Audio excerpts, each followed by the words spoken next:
All right, we're going to go ahead and get started. First of all, wanted to welcome everybody to the May 8th meeting of Pinellas County Forward Pinellas Group, and welcome everybody here. I guess it is Happy Cinco de Mayo plus 3 days. Actually, ours got rained out in Dunedin because of the terrible rains that came through. But anyway, hope everybody's having a good day. We'll go ahead and get started. Mayor Kennedy is going to lead us in an invocation, followed by the pledge, please. Let us go forth with fervor to continue in our task to serve with and for others. Give us the vision to see love in the world in spite of human failure. Give us faith and knowledge to trust and continue to pray with understanding hearts. Take a moment to say thank you to all the women in our lives who love us in the special way mothers do. The biological mothers, adoptive, foster, single moms, grandmoms, godmothers, aunts, and mentors. Remember the moms who raised us, whose big hearts sustained us, and who we miss no matter our age. Whomever you think of on Mother's Day, be grateful and loving. We close by thanking our staff for all they continue to do to make our workplace easier. And we ask for the Holy Spirit's blessings of safety to all and peace as we continue on our journey. We ask in Jesus' name, amen. Amen. I pledge allegiance to the flag of the United States of America and to the republic for which it stands, one nation, under God, indivisible, with liberty and justice for all. Thank you, Mayor. My mother would have been disappointed since I missed saying that, so thank you for picking that up for all of us. It was really, really nice. Okay, we're going to go ahead and get started with citizens to be heard. If there's anybody here who would like to speak to the board for 3 minutes, come forward. Otherwise, we will continue. Yeah, good idea, since I forget that sometimes. Let's go ahead and do introductions, and we'll start down there with Commissioner Long. Good afternoon, everyone. My name is Janet Long. I'm a Pinellas County Commissioner countywide. Sandra Bradbury, Mayor of the City of Pinellas Park, and thank you, Cookie. That was a beautiful prayer. It's beautiful. Brandy Gabbard, City of St. Pete. Ken Welch, County Commission. Darden Rice, City of St. Pete. Dave Eggers, Pinellas County Commission. Whit Blanton, Executive Director. Cookie Kennedy, Mayor of the City of Indian Rocks Beach, representing all the beach communities. Michael Smith, Commissioner, City of Largo. Good afternoon. I'm Townsend Terrapini. I'm City Commissioner with the City of Tarpon Springs and also representing Safety Harbor and Oldsmar.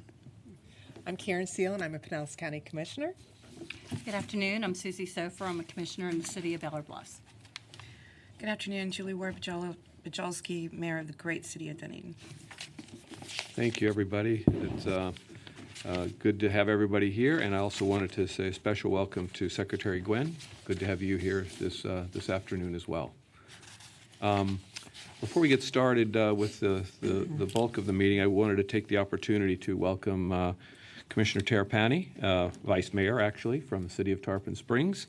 Just a little bit on Vice Mayor. He was elected to serve a 3-year term just recently and was sworn in, but he previously served on the City Commission, elected when you were 25, I believe, Yes, sir. for 2 3-year terms, right. termed out, and then you've come back again.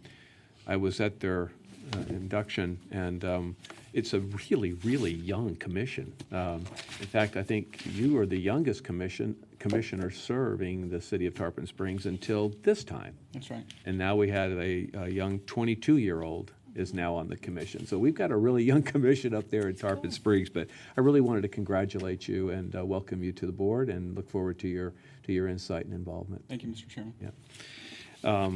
And we also have the opportunity to have a proclamation. It's really National Bicycle Month, and an awful lot going on around the county to acknowledge the importance of bicycles, pedestrian and bicycle access, and accessibility, I guess, to 24 cities and unincorporated areas. So there's a proclamation here. I'm going to read a little of it, but it kind of focuses on, the new trails that continue to open up. It talks about special events, acknowledgement of Main Street programs in and around the county by different cities. Really all about, as the Secretary said when he came on board a couple years ago, emphasizing and re-emphasizing safety is the most important thing that we can do. But so I'm just going to read a little bit of it so that our residents can get a feel again for the reason we focus so much on that is whereas bicycling plays an important role in the lives of our citizens, residents and visitors provide means to travel to work.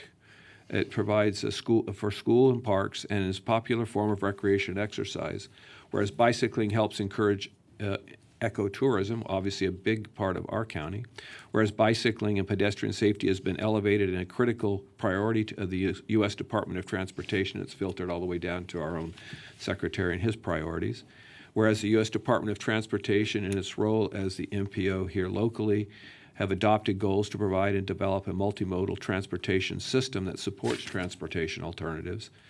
Whereas the Florida legislature approved trail money of $125 million over 25 years to fund design and construction of multi-use trails.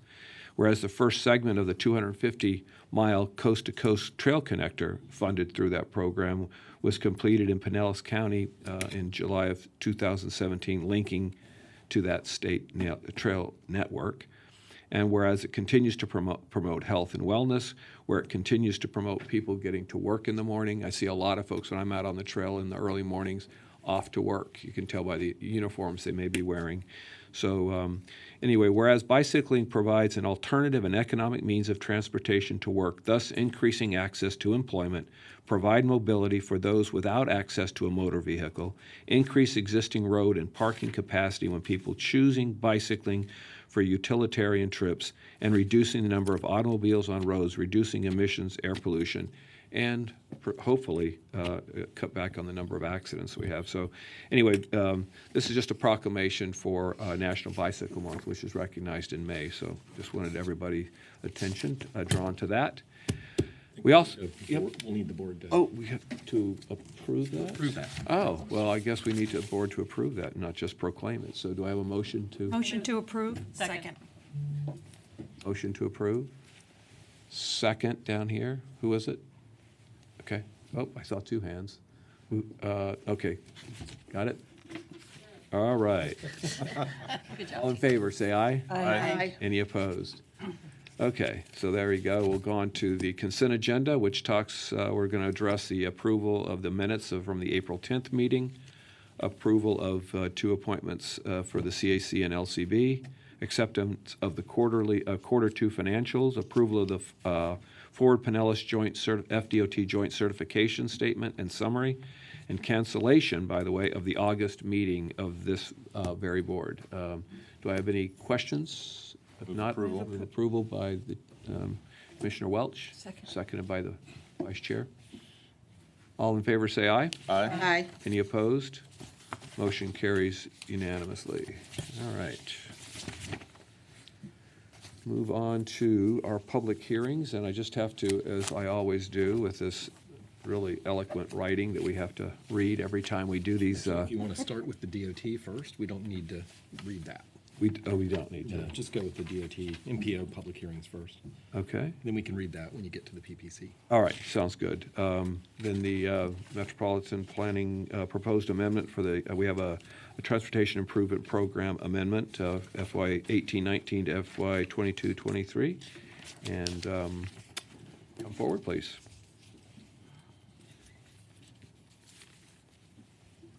Hi there.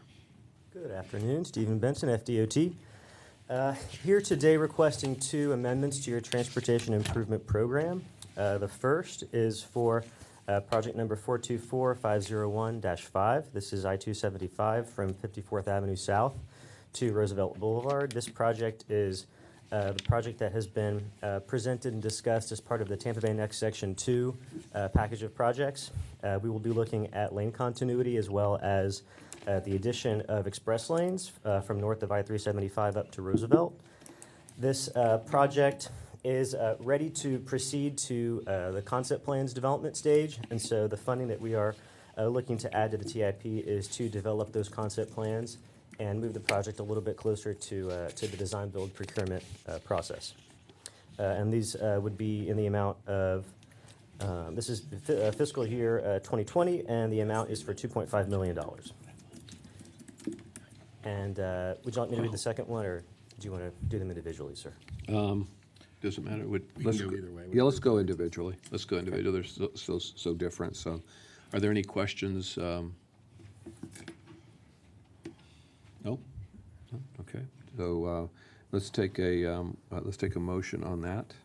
So moved. And is that a We need to do a roll call. roll call vote? Okay, so we got a motion by Commissioner Welch. Second? Second. Okay. Vice Chair? And we'll do a roll call. Aye. Commissioner Sofer, Yes. Commissioner Seal, Yes. Vice Mayor Terapany. Yes. Commissioner Smith, Yes.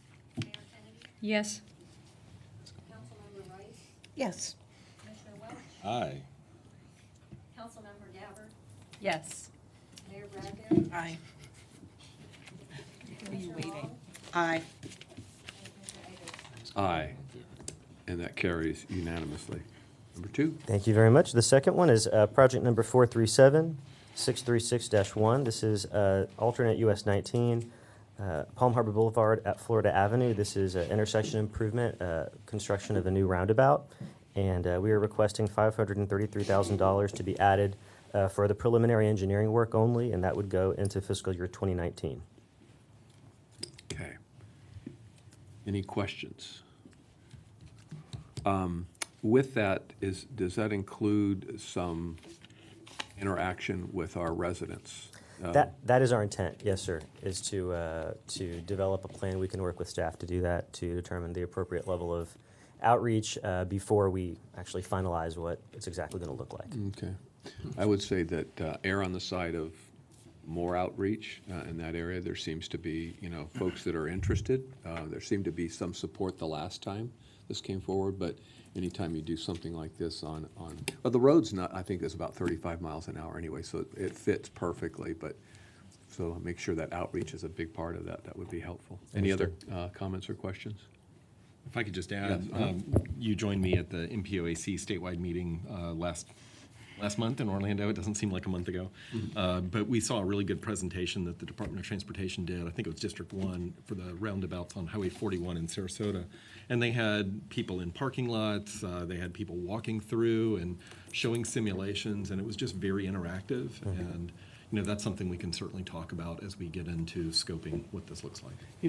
I'm glad you mentioned that, because that's something we could put on our website, because there was a connection to their website that had a presentation for non-engineers, but they also had a presentation that was available where there were more technical questions that were I think you had both available. So I think making that connection would be helpful once we get this thing rolling. And in the agenda packet, we did link to the Florida Department of Transportation's roundabouts page. So there's a lot of really good information, videos on there, and I thought it would be useful. So take a look at that. Yeah, some of the statistics on, if you've determined that a light fits in that area, the statistics on safety and accidents and et cetera is so much lower with roundabouts versus the light. So it was really some really good information I think would be helpful for folks as we go forward. Any other comments or questions? Need a motion to approve?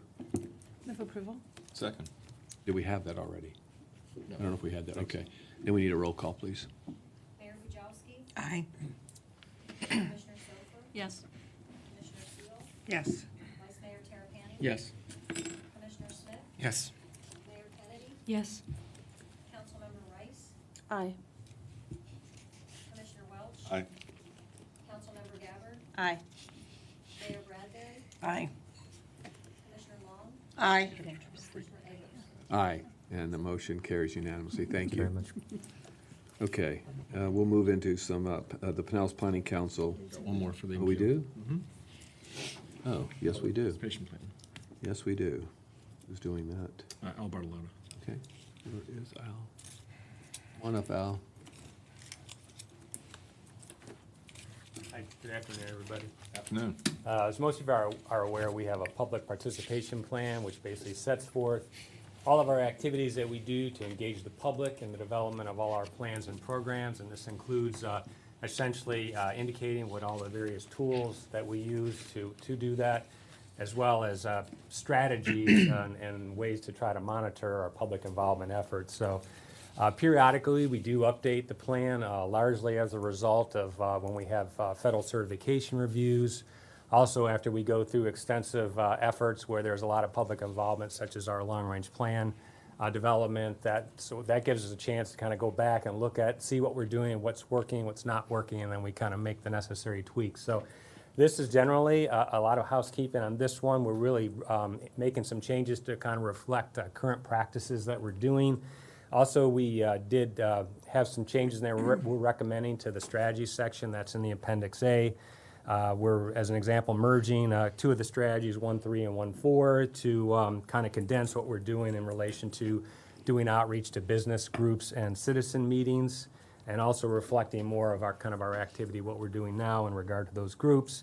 We're moving strategy 1.6, which is regarding something we used to do. We don't do it any longer, which is we used to have unattended displays at public libraries. We're doing other things now that we feel like are a little bit more effective than that. We're also changing one of our strategies related to our website regarding having documents there that are PDF and are readable by optical scanner.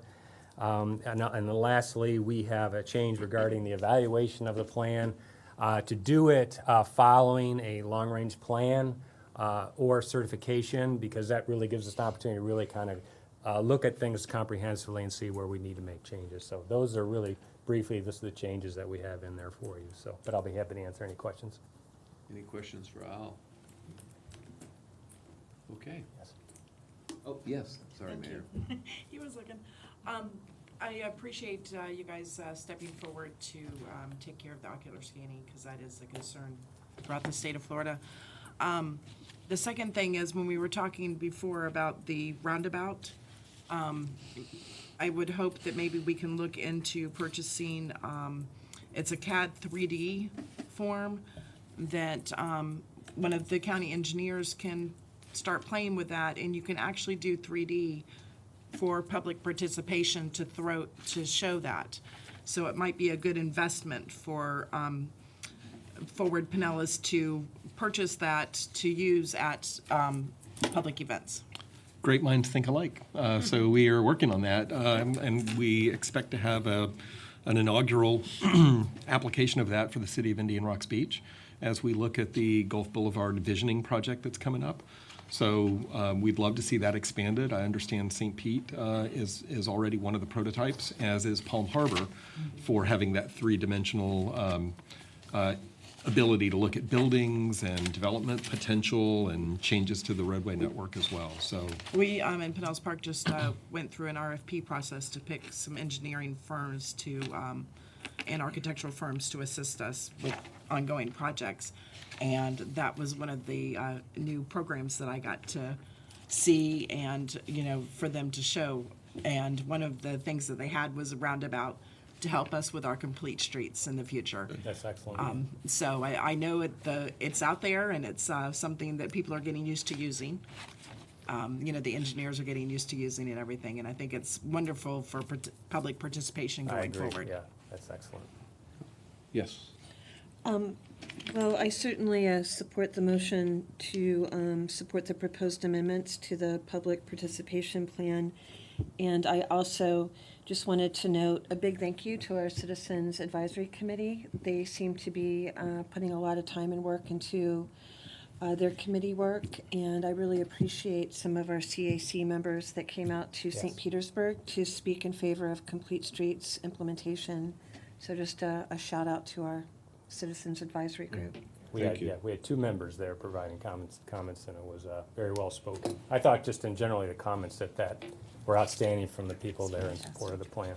Excellent. It was really, I think one of our CAC member comments, it was like a mic drop. Yeah. She did really well. yes. Really? Yeah. Oh, that's great. I think that was Kim Severetti, and our track member as well was there. Super. Thank you. Any other questions, comments? Okay. Thank you. Thanks. Need a motion for approval. Move approval. Second. Got it? All in favor, say aye. Aye. Any opposed? we have to do a roll call Oh, on this roll one, call too. on that one, too? Oh, there I go, trying to Off the system. We already know the outcome. Aye. Commissioner Sofer? Yes. Commissioner Seal? Yes. Vice Mayor Terapany? Yes. Commissioner Smith? Yes. Mayor Kennedy? Yes. Councilmember Rice? Yes. Commissioner Welch? Aye. Councilmember Gabbard? Aye. Mayor Bradbury? Aye. Commissioner Long? Yes. And Commissioner Eggers? Aye, and motion carries unanimously. Okay, now we'll drop into the Pinellas Planning Council, and we'll go ahead and hear all sub-threshold land use cases first. We have one of each, and then we'll, if necessary, we'll call the representative of the Planners Advisory Committee. I don't think we have that need today, yes? Probably not. Once these reports are given, I will then ask proponents of any of the proposals speak, then opponents, and finally any other citizens wishing to comment. We'll hear rebuttal by the applicant as necessary, staff response and summary, and the board will ask questions, and then we'll close the public hearing, deliberate, and take action. So let's go forward. All right, good afternoon. Jared Austin with Forward Pinellas. Today I'll be walking through Subthreshold Countywide Plan Map Amendment CW 1909 submitted by the City of Largo. So the City of Largo is seeking to amend the property from retail and services to employment, and the purpose of this amendment is to allow for the incorporation of a warehouse and storage facility into the adjacent property's future development plans. So the location is at 14584 66th Street North, and the area size is roughly 0.49 acres. Again, the existing uses are warehouse and storage facility, and the surrounding uses are commercial, residential, employment, and public, semi-public. So here you can see the front of the subject property. Over here you can see just west of the subject property. And this is to the north of the subject property. So here you can see the current countywide plan map amendment, or a plan map category of retail and services and the associated permitted uses. And here's the proposed countywide plan map category to employment, to again allow that parcel in particular to be conforming with the surrounding Ion Media Networks facility, and in turn incorporate it in its future development proposals should those arise in the near future. So in conclusion, we believe the proposed amendment is appropriate for the intended purpose and is consistent with the locational characteristics for the employment category. And on balance, we believe it can be concluded that the proposed amendment is consistent with the relevant countywide considerations contained in Section 6531 of the countywide rules. All set? Any questions on this? This is a public hearing. Is there, right? Anybody want to speak to this item? They are more than welcome to come forward. Okay, I need a motion. Back to the, Second. get it? It happened so fast that, Tina, I hope you got it. I just picked what I wanted. All right. College. Yeah, really. All in favor, say aye. Aye. Any opposed? Motion carries unanimously. Thank you. Go ahead. All right, so now I'll be moving through regular countywide plan map amendment, CW 1910, also submitted by the City of Largo. So the City of Largo is seeking to amend a property from employment and target employment center to retail and services and target employment center. And the purpose of this amendment is to allow for the continued retail and commercial uses that currently exist within the ICOT center. So the location is at 13501 through 13505 and 13563 ICOT Boulevard. And the area size is roughly 6.4 acres. The existing uses are retail, commercial, shopping, and dining. And the surrounding uses are commercial, office, mixed use, and light industrial. So here you can see just the sign at the front of the subject property detailing some of the mix of uses. This is Almerton, just south of the subject property, east of the subject property, and this is just west of the subject property. So here you can see the current countywide plan map category of employment and target employment center. And just a little bit of background about this area in particular. Until recently, it was largely overseen by the ICOT Center Master Plan, which allowed for retail and commercial supportive uses in this area. That master plan has since been repealed, causing the local current land use and zoning to be generally non-conforming with one another. In addition, at a county-wide level, while our employment category does allow for retail commercial supportive uses. It only does so up to 3 acres, of which this area is more than double. Hence the proposed change to retail and services and target employment center, which would keep the target employment center overlay intact and allow for the continued retail and commercial supportive uses within the ICOT center. So in conclusion, we believe that the proposed amendment is appropriate for the intended purpose and is consistent with the locational characteristics for the retail and services category. And on balance, we believe it can be concluded that the proposed amendment is consistent with the relevant countywide considerations contained in section 6531 of the countywide rules. And here you can see those several considerations that were applied for this countywide plan map amendment.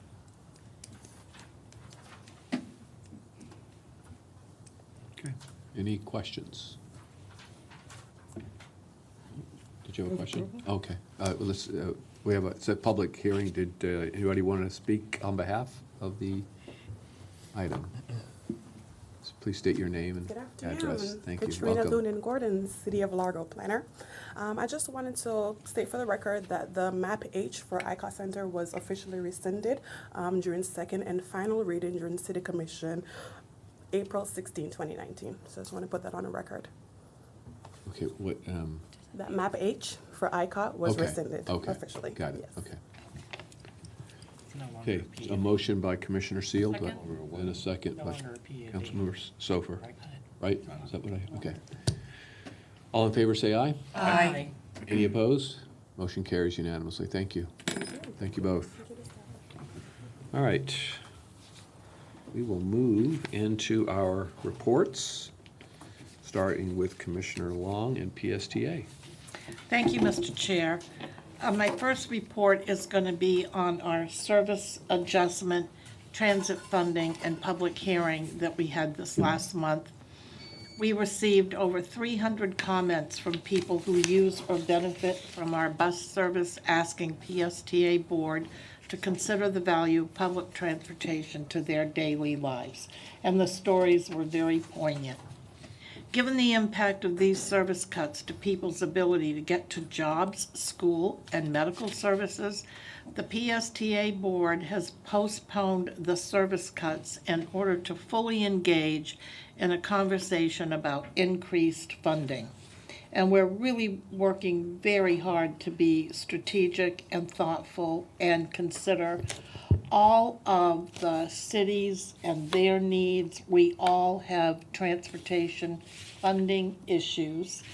And for those folks that are on this board that represent municipalities, I would respectfully request that you talk to your folks and let the county administration know what your transportation needs are going to be over the next 5 to 10 years, because we are in the process of trying to put together, and Commissioner Seal is our chair, and she's working very hard to schedule a public hearing for us to, or a workshop, I guess really is the best word, to talk about. It'll be phase 2. You remember the one we had in January?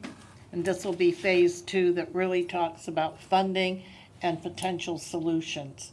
So please be prepared to come and be at the table and give us your input. It's going to be really, really important. That all said, we're also aware that there are several members on the board who are talking about wanting to have a vote on passing a gas tax and or a referendum that's just pertinent to PSTA. We've been pushing back on that a bit just because there are several of us that don't believe that that is the big picture, and that if we're going to do something, we need to consider the big picture. I think I said that right, Whit. So Whit and Brad and Barry Burton, the county administrator, are meeting every couple of weeks to try and put a really solid plan together, and I'm sure Whit will weigh in after I finish my remarks. Secondly, the Central Avenue Rapid Transit Project is moving forward. It's one of the highest transit ridership corridors that PSTA has, and we are working really hard to advance the transit service for the important connection between downtown St. Pete and St. Pete Beach. There was a little kerfluffle a month or so ago in St. Pete Beach. The staff have worked really hard to move beyond that, and we are scheduled to go back down there on May 14th to speak to them again about some of the things that we have incorporated with regard to their wants and needs. So we're also working alongside of FDOT to resolve issues in the city of South Pasadena and to make the details for the project work for everyone. So for those of you that may be getting complaints from South Pasadena, I have a very well-crafted letter that addresses all of their issues with factual information. And so that's important to get that out there as well. So, in closing, I'm grateful for the city of Clearwater, we all are, for their partnership to sponsor a free park and ride to the beach for the third year in a row. It's exciting to know that we had over 32 rides over the 8-week promotion to people who parked in downtown Clearwater and rode the trolley to the beach. It was especially helpful during the Sugar Sand Festival for those of you that might have gone out there. And that's the end of my report on PSTA. Thank you, Mr. Chair. Thank you. Anybody have any Questions? questions or? Was it 32,000? 32,000 riders. You said 32. 32. I was gonna say- Did I Wanted say? that 32. corrected. Oh my gosh. I was forgot the listening. zeros. I forgot the zeros. Please, thank Zeros you. for matter. I was correcting. hoping that was just over one day. I was No, thinking no, no. 32 buses It was or 32,000. Thank you for picking up on my misspeak. Good job. Yeah, go ahead, Councilman. The letter that you stated that you have regarding the South Pasadena concerns, is that something that could be sent out to all of us so that we could have that? Doyle, if you're listening, would you please get that over to the members of the Forward Pinellas Board? Make They sure would we like- distribute that. Thank yeah. you. Whit Thank says you. he'll make sure he gets it from I saw a draft of it, so yeah. Perfect, thank you. Did you have anything you wanted to add to the report, or you? I was going to cover it a little bit later in the meeting, but yes, to your point, we are having, I think, a very productive series of discussions with the county administrator and with PSTA CEO on just our total transportation needs throughout Pinellas County. And I feel like we're pulling together the right information and analysis that the Board of County Commissioners needs to consider. And a lot of that deals with linking our joint needs of housing affordability, transit accessibility, and just ensuring good travel time and moving traffic through the county.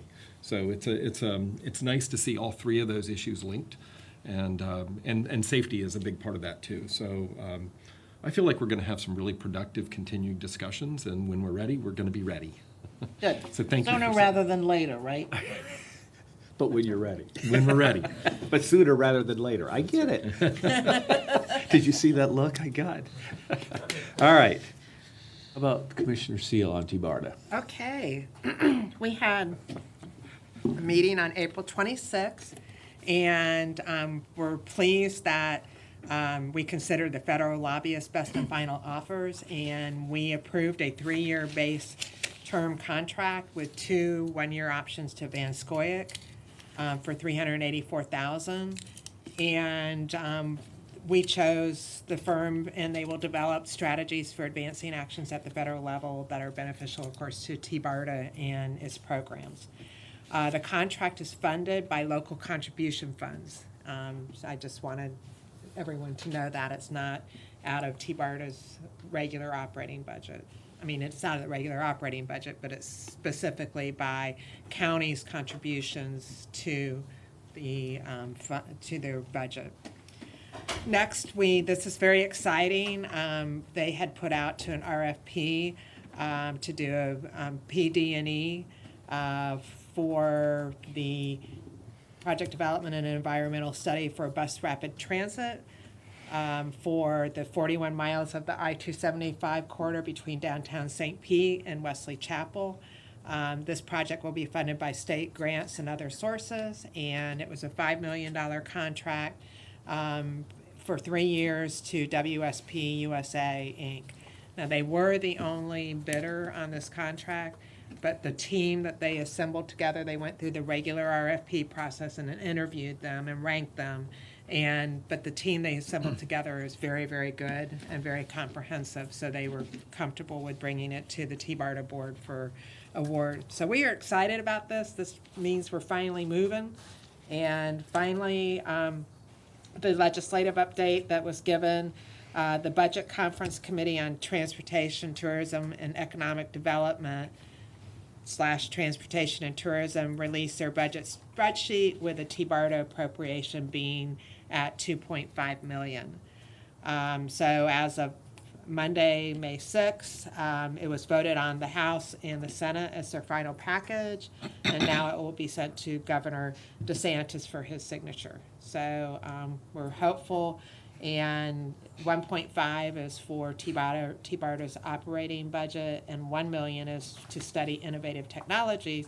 And I'd like to give the credit to Commissioner Long and let her describe what that $1 million is going to be spent for. Thank you, Commissioner Seal.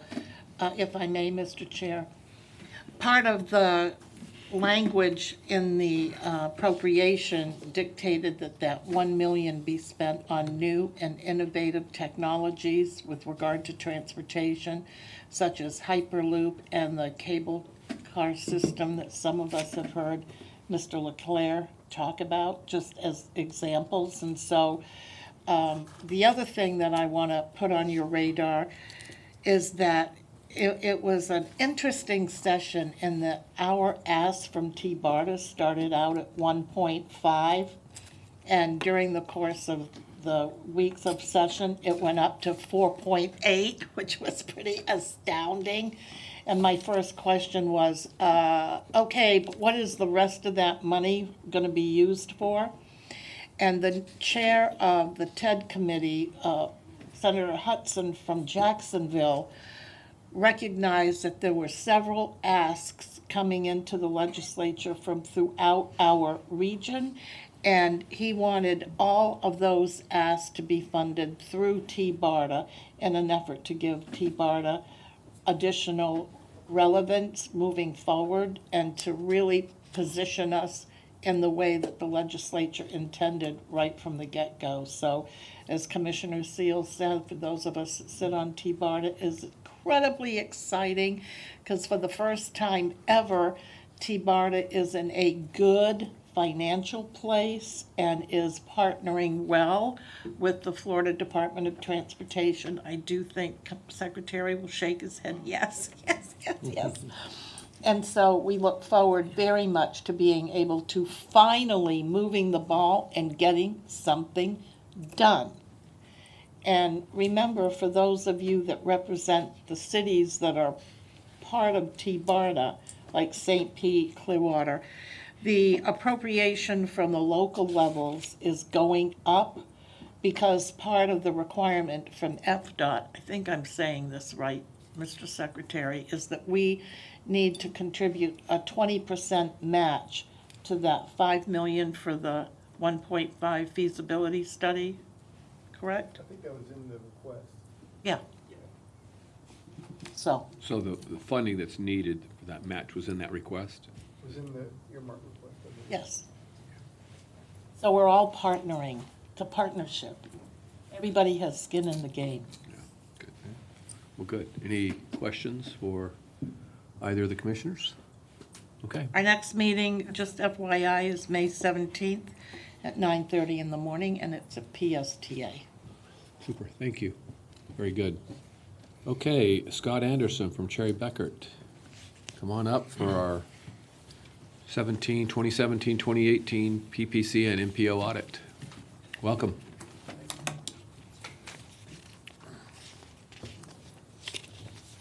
Thank you for having me here today. Purpose of my being here is to present to you the results of our audit.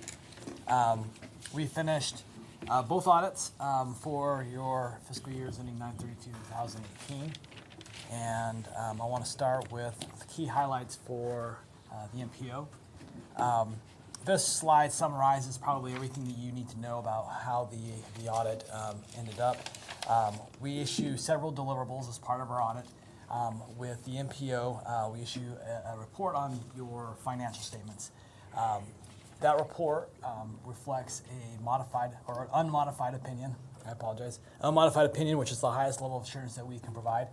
It means that we believe that your financial statements are fairly stated and can be relied upon by any user of your financial statements. On MPO, we also issue what we call a yellow book. We are required to plan and perform our audit in accordance with government auditing standards, and that requires its own report. And we call it the Yellow Book Report. That report actually does not express an opinion. Rather, it describes our scope of testing of internal controls over compliance and compliance with grants, laws, rules, regulations, and whatnot. Nevertheless, if there is a deficiency in compliance or in internal controls, that report discloses such. The third report that we issued as part of our MPO audit is our single audit report, our report in accordance with uniform guidance. That's our work that we do on grant compliance, specifically with your major federal programs. We issue a management letter as well as a letter on compliance with investment policies. And those are included in the back of your financial statements, and those are required by the Auditor General.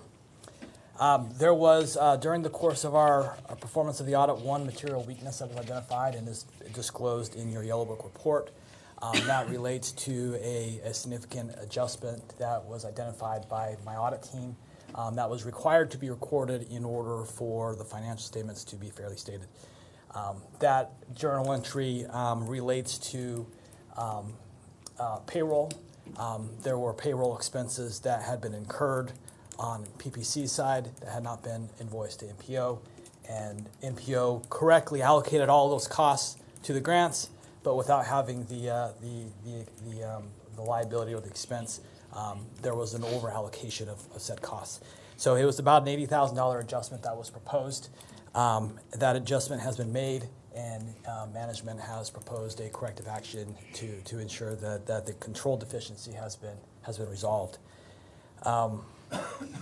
Before moving on to the results for PPC, I just wanted to see if there any questions, if that was clear, if there's anything that you'd like me to address with that. Yes. I had a question about the presentation letter, that it's actually signed by your company as a whole instead of the CPA or the advisors who actually presented the findings. Is that normal that you don't list the CPAs or the advisors that put together the findings of this report? Which specific report are you looking at? Well, both your reports are submitted and signed by Cherry Becker LLP. Oh, you mean as opposed to my personal signature? Exactly. That's industry standard. That's across the board. It's a part of our auditing standards. So I sign it. That's actually my signature signing Cherry Becker. That's actually normal. Okay. Yeah. Any other questions? Okay, go ahead. Moving on to PPC. The deliverables for PPC are very similar. The one difference is that there is no uniform guidance report for PPC since there's no grant spending within that entity. We issued a unmodified opinion on your financial statements, which again is the highest level of assurance that we can provide.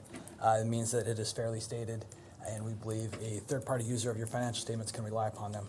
The Yellow Book report disclose no instances of control deficiencies or instances of noncompliance with rules, laws, regulations, and whatnot.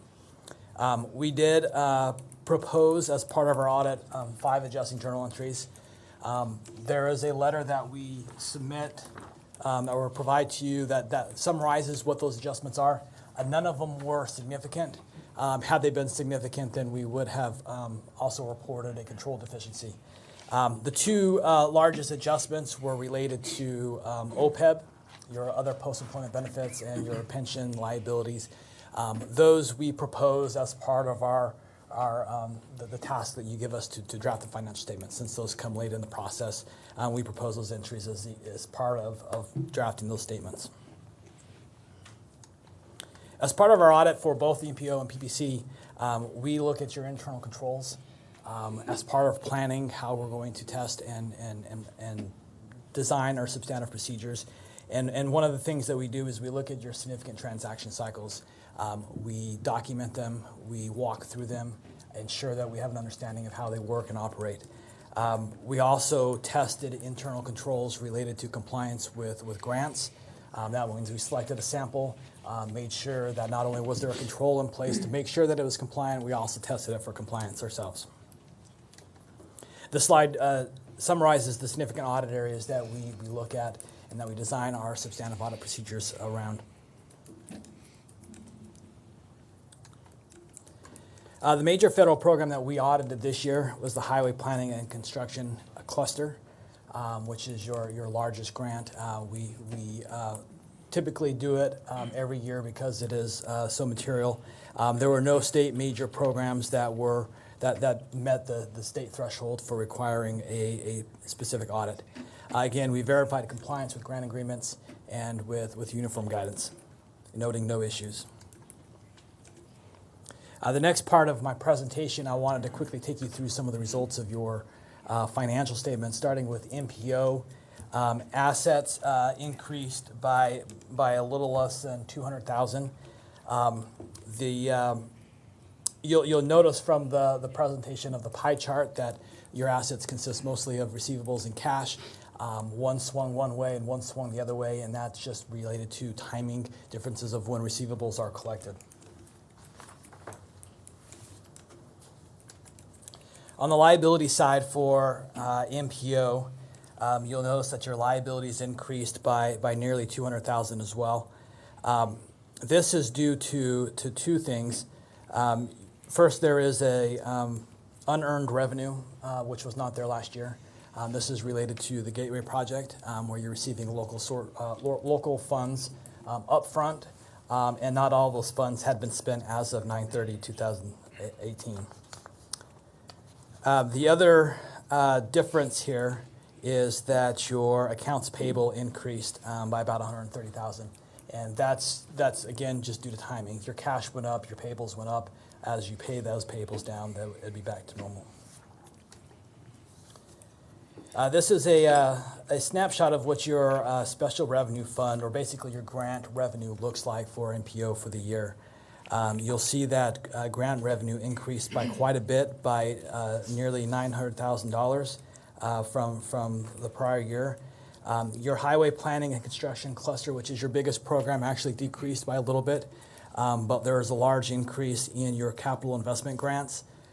There were 3 projects going on as opposed to 2 the year before. There was also an increase in your Metropolitan Planning grant by nearly $200,000 as well. And then you'll see the light blue is your local sources, and that's the Gateway grants.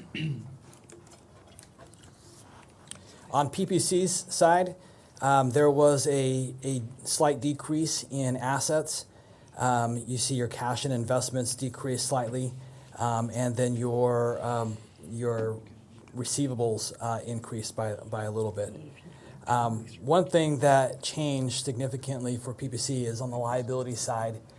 This was the first year of implementing GASB 75, and so for the first time you have other post-employment benefit liability on your financial statements. $2.5 million is the liability that was added because of that new standard. That's the employees of PPC are part of the Pinellas County's plan, and so a lot of that information came from the actual report that the county provides. And so that's somewhat normal. Local governments who have other post-employment benefit plans had to recognize a large liability this year. Your pension plan liability actually decreased a little bit. I had mentioned to you in prior years that will fluctuate based on the assumptions that are used, your discount rate, the actual results of earnings on investments. So between the two of those factors, your total liabilities increased by $2.6 million. That was not an income statement effect. When we implemented GASB 75, most of that restates your beginning fund balance, and that was disclosed in your financial statements. Any questions with regard to that new liability or any of the results of operations that we've covered so far? Yes. Are we expecting any more changes with GASB? Any other reporting requirements to change? Because I know that there was GASB 68, now it sounds very similar to this GASB 75. Are there any other changes that you would anticipate that would impact the way we show our books? There are, if I'm counting correctly, about 8 outstanding GASBs. They've been quite busy. I don't expect any of them to have the type of impact that GASB 75 has had on you. Most of them won't impact you at all. There's one that's going to affect how leases are accounted for. And that's not just with GASB, FASB, so the commercial world is also dealing with that. There is a new standard with regard to fiduciary activities. Those are the 2 big ones, and I don't see the fiduciary activities, GASB, impacting you that much. The lease thing, we still have a couple of years to look at, and so we'll be getting with management to see what kind of leases are out there. But those are the main ones. From what I can see, they've slowed down a little bit, but they've been pretty active the last couple of years. Thanks. Anything else at this point? Go ahead. The last slide, just to summarize, again, we completed the audit. PPC, we issued our report January 25th. For MPO, we issued it April 22nd. We received full cooperation from management. Everything we asked to see, everyone we asked to speak to was made readily available to us. And that concludes my presentation. Any other questions? On the material weakness, you're comfortable moving forward? We've got that under control then, in terms of what created the situation and... Yes, I am. It was an issue that I think once was identified, it became clear how to fix it. And management was very quick about proposing the corrective action. Okay. Great. Any final comments, questions? Okay, do I have a motion to receive and, receive this audit? So moved. Second. All in favor, say aye. Aye. Any opposed? Motion carries unanimously. Thank you. Thanks, Appreciate it. Okay, Chelsea, there she comes. Give us an update on Advantage Pinellas. Right. Good afternoon. Good afternoon. So just a little reminder, we had a 4-phase planning process. We are right now far into that phase 3. We're starting to move into phase 4, where we're identifying the revenues, and we're going to start matching those revenues up with the projects that we intend to include in the long-range plan, and then we'll be moving into the fall with the development of the cost feasible. We've been doing outreach all over the county with our ball game. Each of these canisters is labeled with a different mode of transportation. There are 6 canisters. We give each person 4 balls, and we say, all right, this is your dollar. How would you like it spent on transportation? Based on where we are in the county, we're getting slightly different results, but if you can kind of see from the picture on the far right, and each of those canisters is more roads. And that has consistently been the least popular response that we've been getting, regardless of where we go throughout the county for our outreach. Oh, the far right canister in The each far picture? right canister in each picture, yes. Yeah, we tried to keep them in the same order each I got time. The bicycle pedestrian canister is always overflowing, as well as rail transit and other transit forms have been also getting some pretty good results since we've been going throughout the county. It's a little bit non-technical exercise, but we've been finding a lot of people are coming over to talk to us, and we've been getting a lot of great engagement that way. Mr. Chairman? Yes. So the next to the last one on the right, What is that? That one is the bicycle pedestrian, oh no, wait, that one's the rail one. That's rail transit. on the right? Yes. Oh. So And the the top second right. from the left, The top right quadrant. the top, that's just a different event. So Yeah. the second from the right in each of the pictures is the bicycle pedestrian. Okay, the one that's almost Oh, no, full sorry. in the top right one is the one Yes, I'm looking at. that's rail transit, I'm sorry. Really? Yes, that one is rail transit. Okay. And all the way to the left is technology. The next one over is bicycle pedestrian. The next one after that is better bus service. The one after that is rapid bus. Then the rail technology, and then the last one is more roads. Cool. And what are the 4 areas that you... These are just 4 different outreach events. At each event, as the canisters got full, we made sure that we took a picture, labeled it with where we were at, and filed it away so that we could see the changes regardless of where we are throughout the county. So this isn't a summary of like And it looks area pretty within the consistent. counties? No, or- this okay. is Just just a all over. snapshot of, okay. Correct. Can you- Mr. Bujalski, go ahead. Go I ahead. want you to repeat this again, Okay. so I It was make just sure I the heard it. same I thing. heard what you said. It's not that I didn't understand what you said. I just, I'm going Commissioner to Long had the same clarify. question. I do, because you said it so fast that I So, couldn't. in each picture, the Process it. far right canister The far is more roads, Is more roads. and which then- has looks like consistently the least amount of balls, right? Yes. And then the second to the far right, you're saying is rail. That's rail transit, yeah. And then the one after that is rapid. I don't even need to know anything beyond that. That is, that to I me, do. that to me is, can we just talk really frankly? That's mind blowing. Can you tell me where the events were? Oh, And they you don't were have to all tell over. me which picture is what. We did an event at the Skyway Marina District in South St. Petersburg. We went to Stetson Law. We did the home show at the Tropicana Field. We did an event over in Treasure Island for their farmers market, Gulfport Farmers Market, Heritage Village. Did you do anything in North County? Yes, we did 3 in Clearwater. We did Clearwater Neighborhoods Day, and we went around to about 3 or 4 different neighborhoods up there. Anything more north than Clearwater? I don't believe we were able to. We That's tried to a find problem. public events all over the place, and I think as far north as we got was Clearwater. Gotta go farther north. Not done. We're not done But yet. anyway, still, I mean, that is, I think that is a major message. Well, and it's nice to have our commissioner here today, our FDOT Well, secretary. Sorry, if you can take 4 snapshots as a Yeah. symbolism of the whole county. Well, You it had is. additional Well, to go questions. over the list again.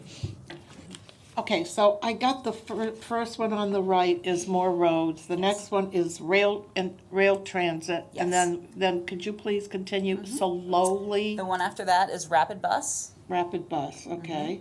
And the next one is just better bus service. And we describe that as really just enhancing what's out there now, still having your local bus service, but having it come more frequently, more often. Okay. The one after that is bicycle pedestrian investments. Uh-huh. And then the last one is technology. Okay, can I have a follow-up, Mr. Chair? So I heard you outline the areas of the county that you did these outreach programs in. Did you do any in the west part of the county, like Seminole, Largo? Yes, we did 2 different events at Heritage Village. We did the Folk Festival and the Country Jubilee, I believe, in the Seminole Largo area. Okay, and then how about in East Lake Woodlands or Palm Harbor or, Crystal Beach or up there? We were not able Ozona? to get on anyone's events up there. We tried to reach out to a few different farmers markets, and just because of scheduling issues, we weren't able to get into them. But we do plan to do targeted outreach to like the Council of North County Neighborhoods and the Very communities good. up in that area. And so one last question, Mr. Chair. That was going to be my next thought is, do you have plans or are you planning on going to North County? Yes, absolutely. Specifically? Yeah, we've been trying to speak with the Citizens Alliance for Progress in Tarpon Springs. We've reached out to the Juvenile Welfare Board, and they have a North County contingent that we're going to be speaking with as well as targeting other groups. I would like to recommend that perhaps you have a sit-down with Representative Sprouse and talk to him about a venue or the library, for example, comes to mind. I mean, he's one of the folks that was really upset when we cut some service in his area of North County, and he's still talking about it. So just saying, it might be good to reach out. Okay, that's all. You have Thank another comment, Commissioner? Oh, Mayor. A comment and a suggestion. 2 things you might want to look at. Get your pen. We have Friday night sunset series at Weaver Park in Dunedin throughout the month of May. Okay. Place is packed. And first week of July, and I'm sorry I don't know the date, but whatever that weekend is, we have the Orange Festival coming up. And again, a lot of people come up from, all around, but a lot of North County people will be coming in by ferry as well. So probably some Clearwater people, but Thank you. there's some Dunedin events that you can do. And then secondly, we just completed a citizen survey, and I'm going to keep saying this, I've said it at a couple of meetings, but the top 3 one of the top 3 issues was traffic. And we have two major roads in our city. We're a small city, which cause, actually we have three state roads in our city. And all three state roads are the ones that cause us the most traffic, and those are the ones we have no control over. But out of the top three, we had 270 some pages of comments. And the top three were traffic development and the need for affordable housing, all of which it wraps together. But what you are showing us speaks to that. So I have one more question, Mr. Chair. Tennis match, back to you. Go ahead. This is great. My concern is I don't know how you're getting this message out and about. And it appears to me that if there's a way to take this visual and put it into language and I don't know, but I do think that most people would be stunned to see that. Don't you think, Whit?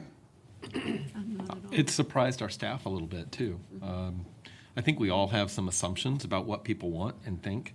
It's really good to ask. Yeah. And this is pretty consistent with what we did on our statistically valid survey, where we surveyed residents throughout the county and broke that down by geography. We got very consistent results. Well, don't you think that might be a nice little visual to bring to Sure. your next little party with the county administrator and Mr. Miller? Absolutely. Social media picture right there. I mean, yeah. That's what that is. But you have to define what they all mean, otherwise it's kind of, you get lost in Yeah, it. and I was just going to say, I think each of those tells a story about what a plan might look like. And I think that the one piece that isn't here that, because that's where that disconnect always comes in, is how do we pay for it? So people, when you give them choices like, oh, this is great, now that means probably this, are you still good with that? And what this does is it buys you a combination of some of this stuff. Here's one plan that penny, if it was raising it a penny on the sales tax, would do. And I think that's that disconnect, because I think these are great exercises. I think people feel in their, transportation's a big deal. Everywhere you go now, people are wanting to talk about it. So I think that's more relevant today than it was even 10 years ago. But I do think there is still that disconnect, because you still start talking about having a referendum and people start going, not everybody, but people start going, okay, now what is that going to get me? Right. So I think that's probably that next step. But this is very... Well, and to your point, Commissioner Eggers, we all have wants. And what you want and what you're willing to support with your pocketbook are not always the same. So that's kind of where the rubber hits the road, and that's the education piece that we've got to get out in front of. We're getting there, right? I mean, we're working on it. Jeez, Pizza, we are. Trying to come up with that. Anybody else have any comments, questions? Well, and I will say that we are going to be creating another online survey that is going to have a slide that mirrors this exercise so we can get out to a broader audience. Because the weather was so great, we decided to target existing events that were going on throughout the community and set up tables to get people to draw in. But we are going to start a much more intensive public outreach as we go through the summer months and How finish up the plan. statistically valid are those? Do you know? These right here? Or the No, online? the survey that you're going to be doing. It is not statistically valid. We did the statistically valid one last year. So we've got a basis of one that is within, plus or minus 3.5%, and a high confidence interval that we've captured county residents. And we broke that result down geographically into 5 or 6 parts of the county? 3 areas. So we've got that information we can certainly share with you. I thought we presented that a few months back, but we'd be happy to refresh your memory on that. I'll bring all that stuff to my next meeting with the county administrator on May 15th. And then we are going to the Council of North County Neighborhoods on May 20th, and we'll run the same exercise there. That'll be very interesting. I kind of tie into maybe Commissioner Long when she said that. When you asked that, did you ask what do you support, or did you ask what you're willing to support out of your pocket? Out of their pockets. We said if this was your dollar, how would you like us to spend your dollar on transportation? Okay. But you didn't reach into their wallet. No. Although some people try to give us money. Yeah, that's our job, right? That's a good question you just asked, and that's wonderful that you did pose it that way. So one other thing that we're working on right now is actually developing the documentation of the plan. And the way that we're going to be organizing the plan is around what we're calling the advantages. Now, these are the advantages that we already have by living in Pinellas County, or those advantages that could be realized by implementing the projects in the long-range plan and that future land use strategy that we're identifying with it. Now, we've run these advantages through our focus groups, and we got a lot of really great feedback on it, so we think we're headed in the right direction. So we have attractive and unique destinations. We have a resilient community. Safe and healthy communities, strong economic opportunity, mobility and accessibility for everyone, and a collaborative vision for the future. And that last one, that's where we're really going to get into that regional part of the long-range plan that we've been talking about, working on with our partners in Hillsborough and Pasco counties. Did they give you any of these, or did you come up with these and they kind of? We came up with them ourselves. Okay. Yeah, and then we've run them through the focus groups to get some feedback on if they thought we were going in the right direction, and everything seemed very positive. Okay. Thank you. All right, so now into our needs assessment. So we've been talking over the last few months that we're going to start looking at those transportation projects that we believe are needed for mobility in Pinellas County between now and 2045. We've started that exercise. We've come up with a draft list that's in your packet that I'm going to run through right there. But I did want to show you this map up here. It's not just us coming up with a list of projects. There's a very technical exercise behind it. We use what we call a regional travel demand model, this big black box that we put a ton of data into. And we say, okay, if we don't do any more transportation improvements between now and 2045, what does our roadway network look like? And you can see on this map, anything with a line on it, that is a severely congested roadway. So it helps us identify where we believe our problem spots are going to be in the future so that we can start prioritizing projects to relieve that congestion between now and then. And it's not just roadway projects. It's roadways, transit, ITS improvements, bike ped. It's a whole suite of things. So if you look on the map here, you'll see a lot of segments of I-275, US 19, some areas around downtown Clearwater and up in the East Lake area. There's a lot of problem spots around the county that one single project is not going to fix. Now, this was just one model run. We do a lot of testing of projects as we go, saying, okay, well, what if we spend our money here instead of here, or on this project instead of that project? And ultimately, over the next 2 months, we'll be doing that iterative process to come up with that final list of projects for the plan. So that was doing nothing more than what we have today. Than what we currently have programmed for construction. So that's why you'll see. You currently have programmed for construction. Yeah, any project that's currently underway or funded for construction, we put in there, assuming it would still get done, but then nothing else. So Curlew overpass was in there. Correct. Yes, but Tampa- the express Tampa was lanes, not. Tampa was not. Okay. And the express lanes on I-275 that are now in the draft tentative work program, those were not in here, and that's probably why I-275 is showing up. Okay. All right. So I wanted to kind of walk you through some of the projects that we're looking at right now for inclusion in the plan. Again, this list is going to be refined as we move forward. I'm sorry, could you go back one more time real quick to that? So Howard Franklin is that showing as a problem? Yes. Even with the improvements? Correct. Well, the improvements currently only include the bridge replacement and the addition of the express lanes. It does not include the SR 6275 interchange reconstruction. But it does include that interim step of an additional lane? The interim, yes. Okay, okay. But the interim will not be enough. But this is also 25 additional years of population and employment growth? Yes. So just keep in mind, there's a ton of growth happening in the counties around us and the population of the city of Clearwater here in our county that we're adding. Okay, So- thank you. Go ahead. Yes. What happens to the interchange now? I mean, we're moving forward, aren't we? It's not been funded though yet. What? Not been funded yet, but we're working on getting it funded. Well, how long will it be before we know if we have it? This is looking pretty serious to me. I'll talk about that when I get. Okay. He's going to be talking to us in just a few minutes. All right, so moving into the projects, this list right here is what we're calling our complete streets or enhancement projects. So these are the projects that we do not believe will be adding any through lanes of traffic, but we know that these roadways have some issues that they need to have improved. Now, this doesn't mean, road diets on all of these roads. A lot of these roads are rural standard roads where there are no sidewalks. Kids are walking to school, next to ditches or in the travel lanes. So we know that they need to be improved. Very context-sensitive improvements on all of these corridors. The one change that you will see from your packet to what you might see on the map today, Actually, no, it's still on the map. 62nd Avenue North between 49th Street and 34th Streets. This was formerly listed in your packet as being one of those complete streets enhancement projects. The county is working on a project development environment study on that corridor right now, and the recommendation is to put a 3-lane divided cross section, so it will actually be a capacity improvement over what's out there today. And then this map right here highlights the capacity roadway projects that we're evaluating. Far less than the former map, but there are some important corridors, such as the Gandy corridor in between US 19 going all the way out to the Gandy Bridge. You do not see the improvements to I-275 on this map as well because they're in the draft tentative, so we're assuming those are going to get done. So that's why they're left off. There are some improvements to Starkey Road in the Largo area, as well as 142nd Avenue.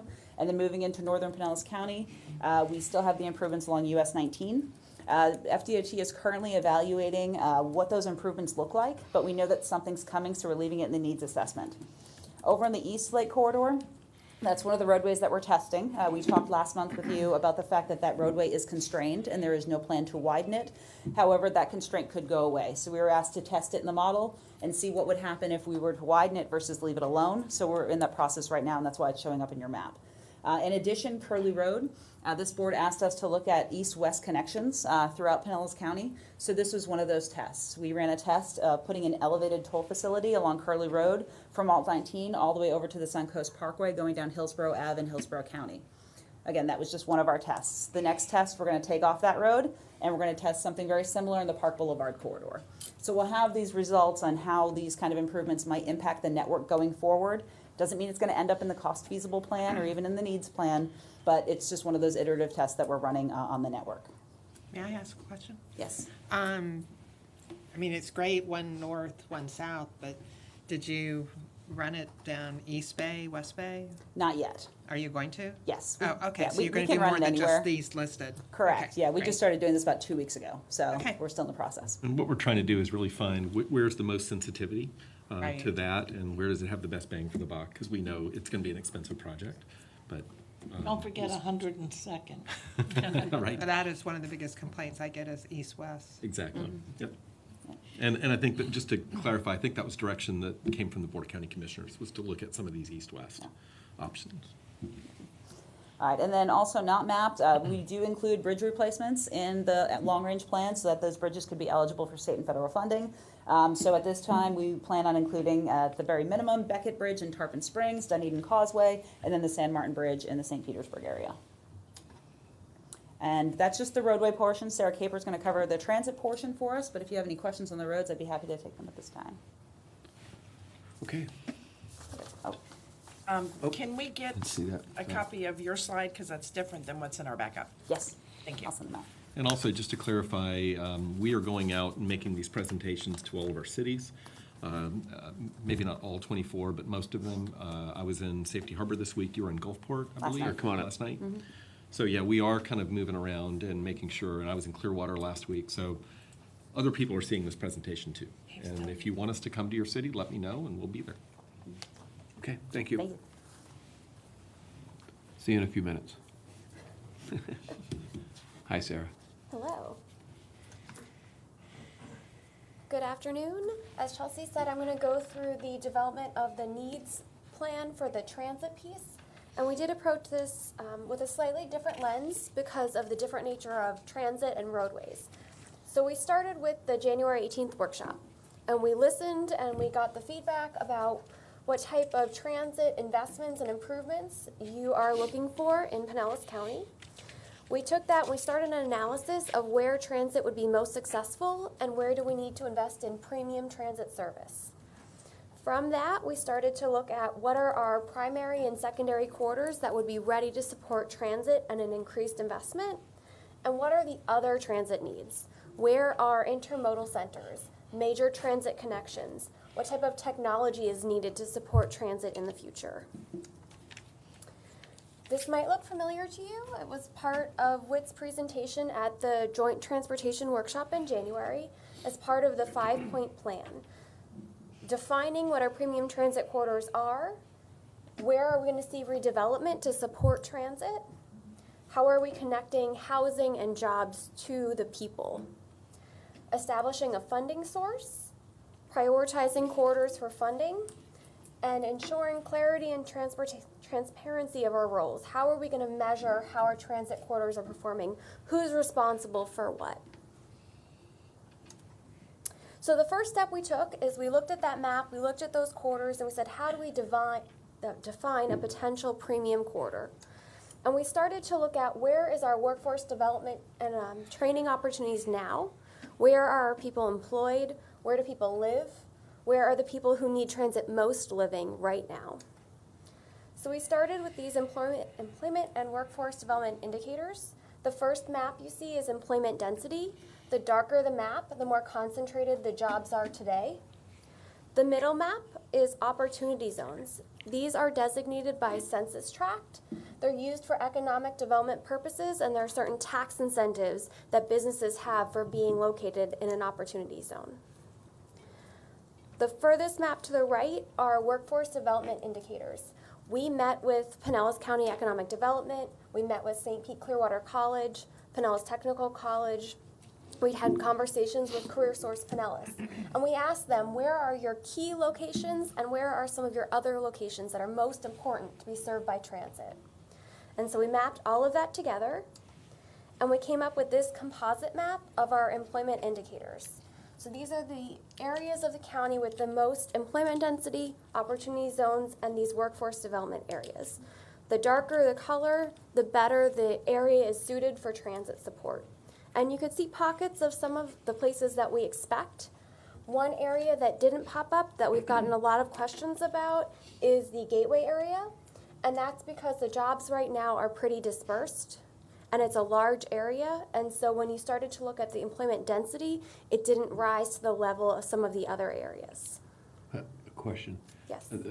But this map is, we're trying to indicate where they are. Where people are right now. Where they're working or where they're training, and where the opportunities are today to support transit from an employment perspective. Okay. And there's no colors at all in the Oldsmar area with that large. That's again an area where the workforce is pretty dispersed, and so it doesn't pop up from a density. So one of the things we thought about with supporting transit is people have to be able to get to transit quickly. Mm-hmm. They're going to walk, they might bike, depending on the network. And if the jobs are very scattered, it doesn't support transit well. Unless you have some circulators. Yes, in exactly. the area that get to a. Yes. That's not going to be included. And a circulator makes a ton of sense. That's one more seat that you have to transfer, and so that adds to time. So that's a little bit of an impediment too. The best places for transit are the walkable areas, and that's always going to be true. But to your point, where circulators make sense, we're going to look at those as well. But clearly that gateway area is going to be a huge employment area. Yeah. So. And our Gateway Master Plan, which you'll see in a couple of months, will look at ways to densify and intensify some of that employment where it makes sense. Okay. Mayor Wachowski.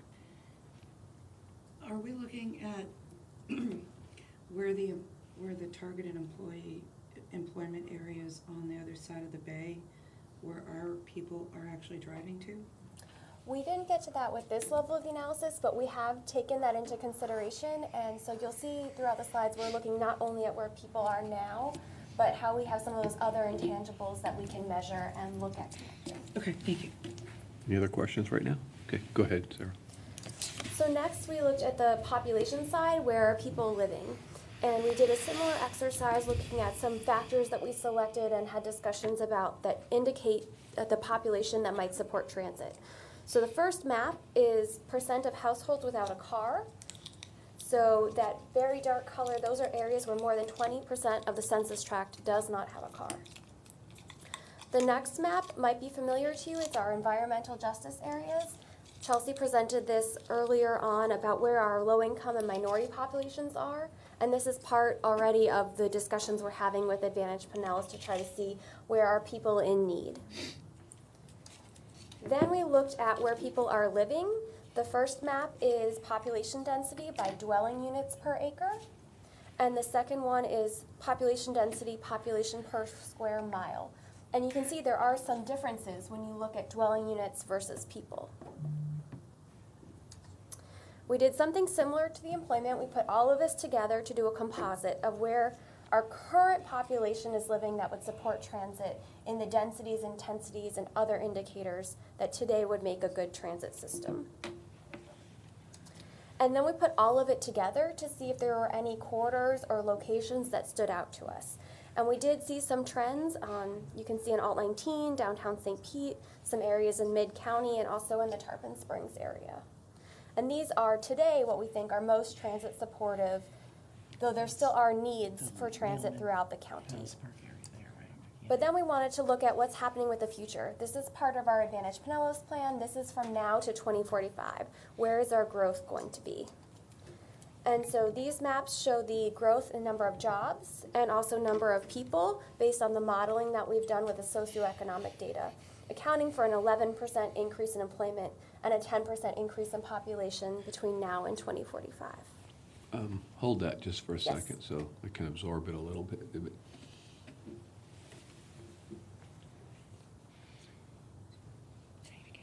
So this is the trend assumption of about 92,000 additional people living in Pinellas County by 2045.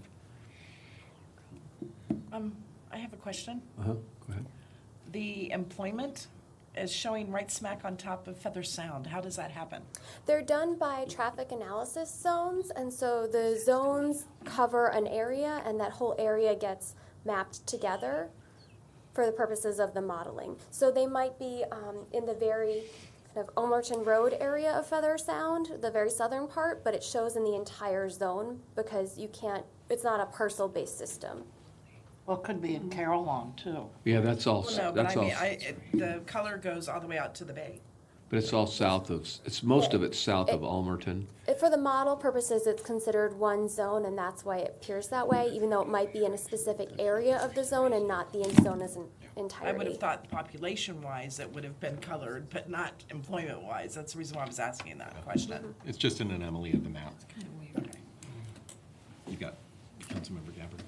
Yes. Just a quick question. I'm just curious if things like coastal high hazard zones were taken into effect with the population growth scenarios, just because I'm looking here and there's this whole area that's like where the Derby is now. I mean, the idea of that changing density very much in that area is kind of slim to none, considering the fact that that's all high coastal hazard area. So is that another anomaly on the map, or? That's one singular zone, and so it could be one parcel is Yeah. going to be redeveloped, and that would have an impact on the entire zone. Okay. Not necessarily that the whole zone would have an increase, but if one part of it does, the whole thing will show up. Yeah, because I mean, I could see if that would have been highlighted on the job growth map, that might have made sense, but for it to be on the population growth map to be highlighted just seemed kind of odd. We can double check that. Okay, yeah. Thank you. Councilmember Rice. I was wondering, Sarah Witt, if you were surprised by any of the numbers that you came up with. I know that we, before, I think, had been looking at 7% population growth by 2040. And now it looks like when we kick it out 5 more years, it jumps up to almost 10. Were you pretty much expecting those numbers to track that way, or was that a little bit of a surprise? Well, they're we trying could to- certainly call Chelsea back up. She's responsible for putting this together and has been working with all the local Okay. governments. You know, it's a bit of a back and forth with the local governments because everybody wants a little more population growth for their area and in their areas. But I don't think there was too much of a surprise. What really surprised us, though, was we had a very low projection of population growth in 2040 for the last long-range plan that was developed in 2014 and adopted. And we found, I don't remember the exact numbers, but we found that by 2016 or 2017, we were well above what those projections were all the way out to 2040. So we had underestimated how fast we were growing then, and we didn't want to make that mistake again. I'd like to follow up on that. Is that just, to what degree is it just people are moving here and they're moving here anyway versus like market forces, they're all just moving here versus as we zone for higher density, we also are incentivizing more people here? Well, I think it's a combination of things, but we have, first we have a fast-growing region, and so people are drawn to Tampa Bay. And then you have a very attractive destination in St. Petersburg that people are drawn to, and that's just part of that. And then we are redeveloping counties, so we're making it available for our cities and communities to accommodate that if they want to. And not every city wants to accommodate that in the same way. So this is still a locally driven process, but we are looking at the projections of our population and employment growth and then figuring out how best to allocate it among the jurisdictions based on where they say we have activity centers, or we have employment centers, or we have higher density corridors and the like. Okay, thank you. Mayor Bujalski? I've been a part of a lot of these studies, and you know, the one thing I'm kind of not seeing here, unless I'm missing it, is did you do the same kind of map for where our tourists are coming to? We did not yet. We will look at where tourists are as we increase in the process. So that is something we will consider in our modeling. We just haven't had, we're not at that point yet, but it is in progress. Will it be considered, because when I look at your map, transit investment corridors, primary corridors, secondary corridors, and that kind of thing, I'm just thinking to myself, I know a lot of times we talk about population increase. Well, we know that Pinellas County isn't gonna increase its population too terribly much. We know that, we're built out, and we also know that we have a ton of F-rated roads in our county, or, you know, congested road areas. And I think tourism and the number of tourism, the record number of tourists that we have coming here play a significant role on that, at least certain times of the year. And that should be right up front in our planning process. It's just my thought. Yeah, and if I can respond to that, the corridors that we've identified through this process are very specifically in response to conversations with the county administrator about where the county may be willing to invest in transit, which historically hasn't happened. And so the direction there has been to look at where can we best connect people who need access to workforce development opportunities in Pinellas County to maximize the people who live here today, their economic opportunity. We're not ignoring tourism, and we certainly want to make that foremost in a lot of our considerations. That's why enhancing beach community access is one of our emphasis areas. But for purposes of putting this map together, it's where can we get the county to see the value of investing in transit. And can I just debate that with you for just a second? It's not my decision. I don't mean to be insulting to any county commissioners or the county's desire, but one of the things I learned about the Jolly Trolley in the North County, you know, a lot of our folks were just focused on Dunedin residents getting to use it. And when we connected multiple communities and didn't rely on just Dunedin residents, and we relied on both residents, workers, and tourists, that's what made it successful. Sure. I just want to make sure that when we're thinking about this, I get it. Our main focus as elected leaders is to the people we serve and the people who are paying the taxes and stuff. But it also, that tourist folks, they help support a third of our penny for Pinellas. They will help support the financial viability of public transportation too. So I just want to put that out there. As something to consider. I think to your point, I think it's good to study it separately, like Yes. they're doing, and then that overlay of tourists is obviously huge. I mean, it's a lot. The impact of tourists on our roads is a lot greater than the growth. What did we say? Another City of Largo growth in the county or Clearwater. So that impact is a lot greater every single month, especially if you average it out, right? I Right. mean, we have an intensity those first 4 months of the year, but it's huge. I mean, the numbers are but I think it's important to do this part isolated. Yes, I agree. But you're right, to the extent of arguing for transit, that piece can't be overlooked. It can help the financial support of it, and that's all I want to say, is that I think that's an important thing to consider, especially where you might not have a route that is, you know, as used, but it's used by people who really, you know, need it, you know, from a financial standpoint, And then you can, the tourists can subsidize some of that through other routes, is what I'm They saying. do, like you said, they do a lot of that. Yeah. Mayor Kennedy, you. I just wanted to add that I believe there's a good chance that there are some studies from the Tourist Development Council that we could absolutely see. And you're now on there, and Commissioner Seals, the chairman, with us. So I'm sure that we could get those for Pinellas so that we could see them. I do. We won't be doing a lot of transportation and transit planning in this county without the impact of tourism being taken into consideration. I mean, obviously, we can't build for tourism completely, but we certainly have to, if we don't do that, we're going to be log jammed. So, and to everybody who lives here, that's going to be a major problem. And can I just reiterate that that's why the Central Avenue Bus Rapid Transit Project is such a high priority for us. It's connecting downtown St. Pete to St. Pete Beach. Yeah. So we are doing that, and I think you've made great comments, Mayor, so we're going to continue to focus on that. Thank you. Anybody else? Go ahead. Okay. So from that, we started to look at potential premium transit corridors, and we did start to think about what types of corridors they are. There is a lot of overlap, so something that's a regional corridor may also be a tourism-oriented corridor or an intra-county corridor. But to try to get a little bit of perspective of what corridors we're looking at, we did break them out into those three categories. We were thinking for this type of premium corridor service, we're looking at where are our destinations, places that could be served by a fast, limited stop type of service, corridors that could be catalysts for redevelopment, and they could be implemented with technology and roadway enhancements when feasible and when those are available. And you can see a lot of corridors that we've talked about before do pop up as these premium corridors. These circles on the map are some of those key areas that were identified when we started talking to the workforce development people. These are some of our key employment and workforce areas today.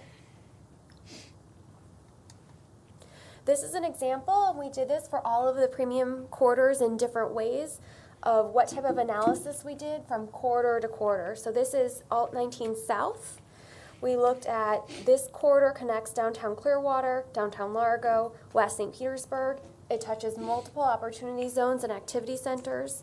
The map in the middle is a redevelopment potential map that looks at the existing land and structure values to see what might pop up to the surface for redevelopment. And we also did a deeper dive into where people without cars are, where some of our key jobs are, and so each corridor is a little different when we started to dig into that. We worked with PSTA to develop some preliminary estimates of what the cost would be to operate this service, how many buses would be needed, what's the capital impact as well, and we do have that from each corridor, and we are working to refine those costs still. This is some general characteristics we were considering when we looked at what a premium service might be. It's something that has peak period frequency. It might have a longer span of service, 7 days a week, limited stops, and some of this would vary based on the actual quarter. US 19 North, for example, would be different maybe than US 19 South. So these are you're describing when you say premium, you're talking about the corridors, the main corridors, Yes. not premium transit versus, right? We're We're just talking. Yes, we focused on corridors. We didn't want to get hung up in where individual routes are right now.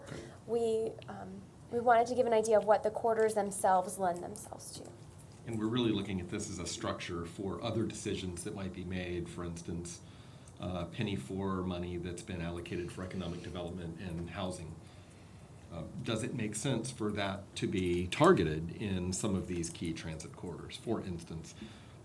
So it's kind of providing a framework for a lot of other decision-making that's occurring at the same time. We also have these other transit considerations we didn't want to forget. The Regional Transit Feasibility Plan, you heard earlier today about the PD&E for that going forward. The CSX corridor, looking at intermodal centers and major intersections of transit corridors. How do we plan for investments where two major routes or corridors intersect? What is our supporting network? How do people who don't live on those corridors or work on those corridors get into them?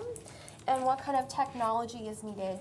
We spoke to PSTA and they talked about in the lifespan of this long-range plan, the current real-time replacement or the current real-time system needs to be replaced.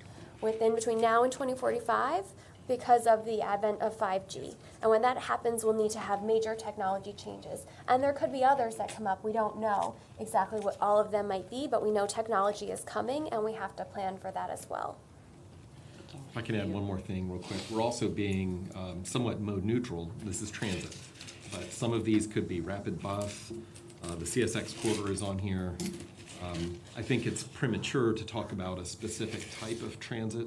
I think more importantly is to say these are corridors that are worthy of investment. And the idea would be that you might start with limited stop, more frequent service on top of local service. Maybe eventually you see the value of moving towards more like the Central Avenue bus rapid transit with the First Avenues having somewhat of a dedicated lane for transit. But that's premature at this point until we get further into corridor development. Is this, would this be where you would find kind of that was brought up earlier, regional job centers that? Yes. Yes. So that would fall into this? That would fall under this, yes. Okay. Absolutely. And so what we did from here is we started to define our primary corridors. So of all those premium corridors, which ones we think might be the most ready to go, and this is a little flexible. It's a framework, not only for transit, but for some of our land use considerations with the countywide plan update, and also looking at where we see some of the other investments happening. So we started to look at what might be our primary corridors. These are the highest ones that we think are probably most ready to go. They're the ones in green on the map. So we had 34th Street US 19 South, which is already on the draft priority list, US 19 North, Roosevelt East Bay, US 19 South, and then the regional BRT corridor. Question? Yes.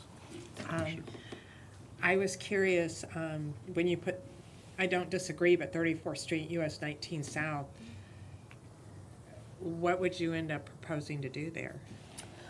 We have been working on that 34th Street study, which is looking at a bicycle access and a bus access and transit lane, a BAT lane on 34th Street in the very southern portion. Some area like that would be very well suited for a premium transit service because the bus would be with right turning vehicles and not in mixed traffic. So that would set something up well for maybe limited stops or some kind of faster service. From there, we started to look at our secondary and supporting network. So the other premium corridors that weren't in the primary list for now are listed as secondary corridors. We also have supporting corridors, that's the local bus network to get people into the system. And some of this is flexible depending on what PSTA does and as PSTA moves forward with their plans. We also have some intermodal and transit centers started to be identified. Some of this is for the modeling purposes. As Chelsea mentioned, this is an iterative process, and we do include these in the model to see how they perform and any changes that might occur as we run the model. We also are listing the technology improvements in this list because we don't want to forget all of those needs as well. Sorry, go ahead. Some of our next steps and other considerations is refining the costs and also looking at what kind of metrics we can use to evaluate transit service. Aligning this with other plans and efforts, looking at how this works with what's happening now with housing and affordable housing and economic development with the penny and other plans like that that are happening throughout our county. Discussing what our preferred funding options are and what those priority corridors would be for funding. And then all of this would be wrapped into the Advantage Pinellas plan, which has to be cost feasible, and that will be adopted by November. That, take any questions you have. Yeah, and I think this is great. And I'm not sure where it falls in, but there are going to be, whether it's for whatever reason, transit needs in counties that, in areas of our county that it's not justified by numbers. So I think just as we go forward, we have to keep that in the back of our minds as to how we're going to serve isolated, I call it isolated instances, but for instance, up in Eastlake, there may not be a high demand up there, but we may have a group of constituents that, especially as we continue this bubble of aging this group that's aging is going to need more and more transit services, but may not rise up to a bus to go up there. We're going to figure out some way that they can tap in and have independence in an economic, financially viable way. So that's a whole different, I know, but we just can't lose sight of that. Definitely. Especially up in the North County where there's a lot of those folks that will be maybe smaller pockets and not the great numbers. It's so ironic that PSTA says we don't have a bus service up there, so therefore we don't have to deliver vans. What's the vans? We don't have DART service. Yeah, we don't have to. But you still have to do transportation disadvantage service countywide. Yeah. So, but I mean, to that end is making sure that we have all of that considered. But thank you. Sure. Any other comments, questions? Thank you. Thank you. Appreciate it. No action this time, so this is a preview. Just and, keeping us yeah, up to keeping date you on. up to date. Yeah, and I think that's great to do that. Chelsea's ready to go. Come on, Chelsea. She's always ready to go. Absolutely. Seatbelts. I'll go slow. I say that with total respect. You just get ready, you know. You're lucky you've never actually driven with me. So. I have. So I really do need I have. Well done. Oh, you have? Yes, I have. So was it comment appropriate? No, she was awesome. Oh, okay. So I take that back then. Thanks. This is the wrong presentation.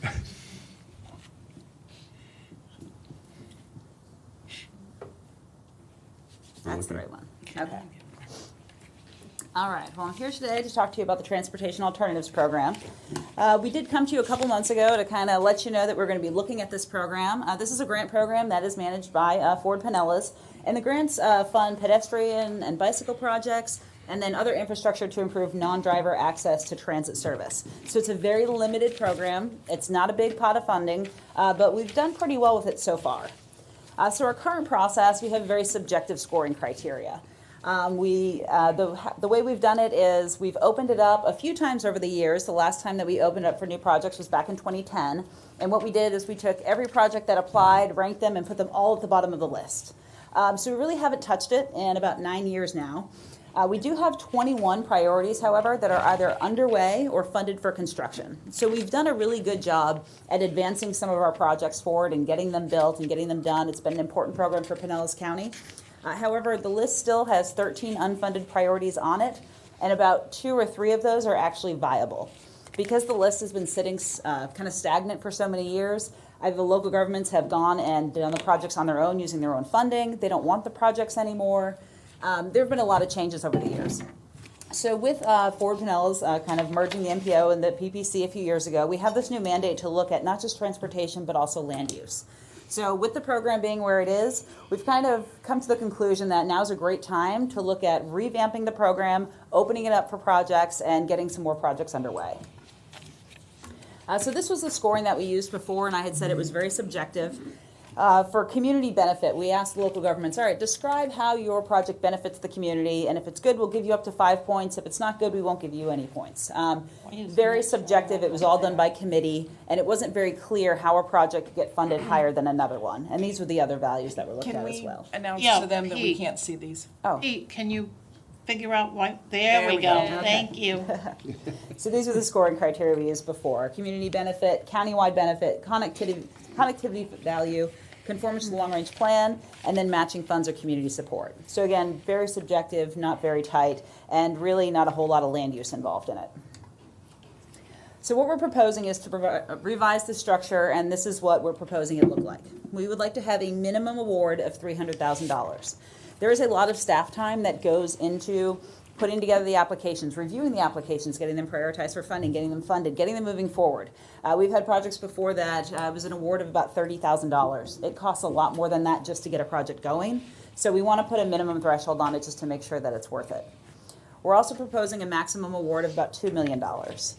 Again, this is not a large pot of money. In the current draft tentative work program for TA projects, we've got about $4.5 million spread out over 5 years. If you have a project that comes in and needs $6 million, that could suck up about 5, 6, 7 years of funding. So we want to have a maximum award so that we can make sure that the projects we're advancing are small enough to get going and we can start getting things done. We are proposing that this year we select a maximum of 4 projects to put on the priority list. The existing priority list would go away and would be replaced with this other shorter list. And the reason that we're saying 4 is if, they come in around $2 million each, that's going to be about 3 or 4 years of funding. It could be. So say we have those 4 projects. Next year, 2 of them get funded. Maybe next fall, we only open it up and select 2 projects. We want to be a little bit iterative, kind of like the Complete Streets program. That way we make sure the list doesn't get too long and it can keep moving forward and having some turnover.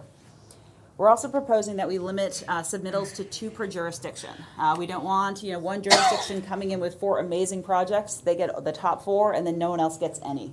So we want to make sure that we limit it so no jurisdiction gets more than 2 on that 4 list in the end.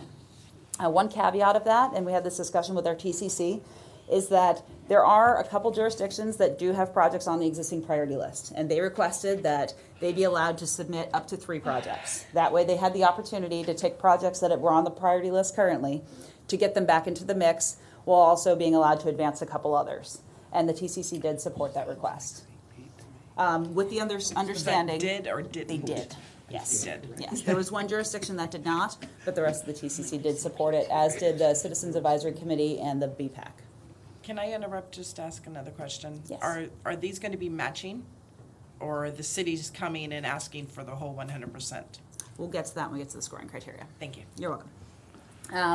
So with those 3 applications, the local governments do understand that while you can submit 3 of your projects instead of 2, you only get funding for a maximum of 2. And then we're also proposing that after 3 years, the projects be removed from the list if they have yet to be advanced for funding. If after 3 years your project hasn't moved forward, it's probably because you haven't filled out paperwork, you haven't done what you needed to do, and we want to make sure that you're just not keeping a placeholder on the priority list when other projects could be getting moved forward. So that was important to our subcommittee. And again, this was come up with a subcommittee of our BPAC and our TCC. So this was not just a staff recommendation. We did list out 3 prerequisites. We want to see some kind of local commitment. This is actually a requirement of the program that the local governments have to support or have to show local support.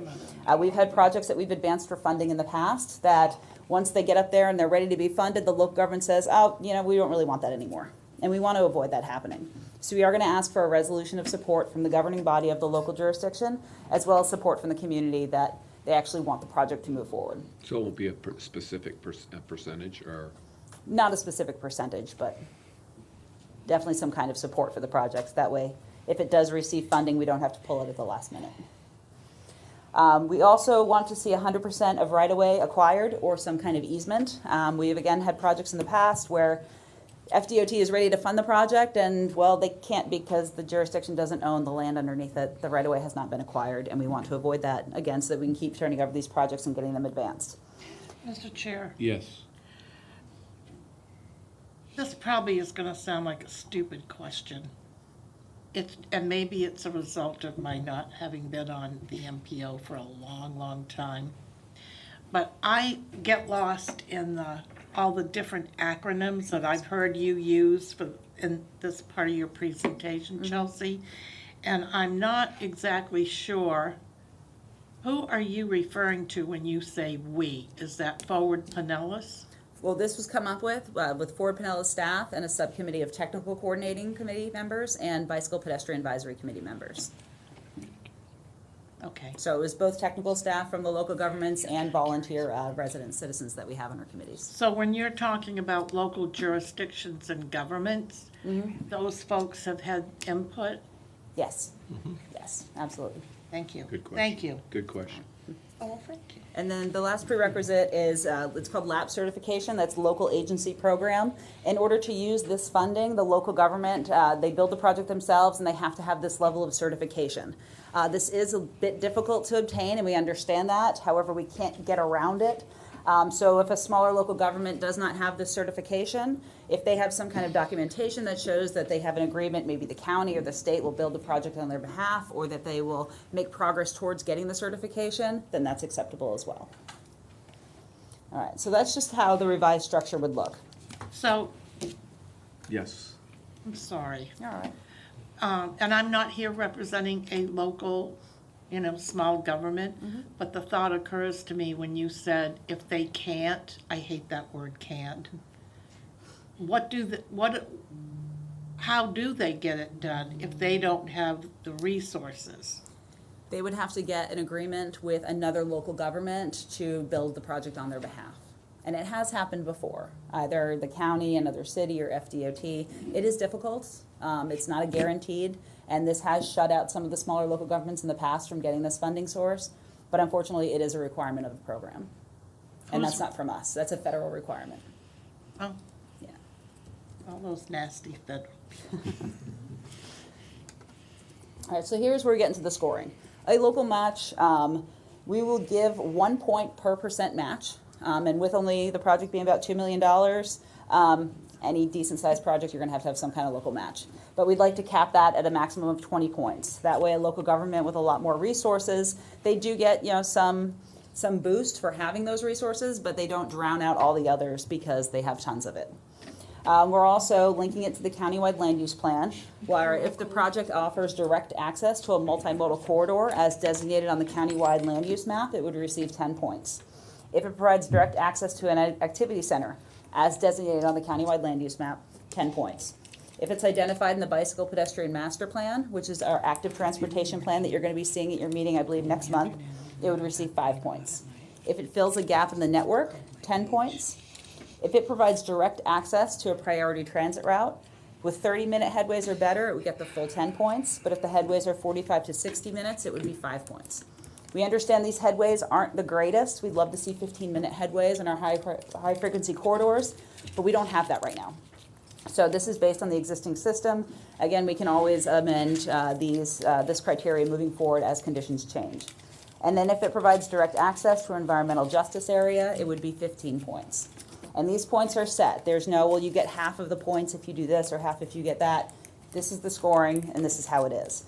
We did take 2 of the projects that are currently on the list. One was a sidewalk project and one was a trail project, and we ran them through the scoring, and they actually scored exactly the same, which is what we wanted to see because we wanted to make sure that our scoring did not favor one mode over another.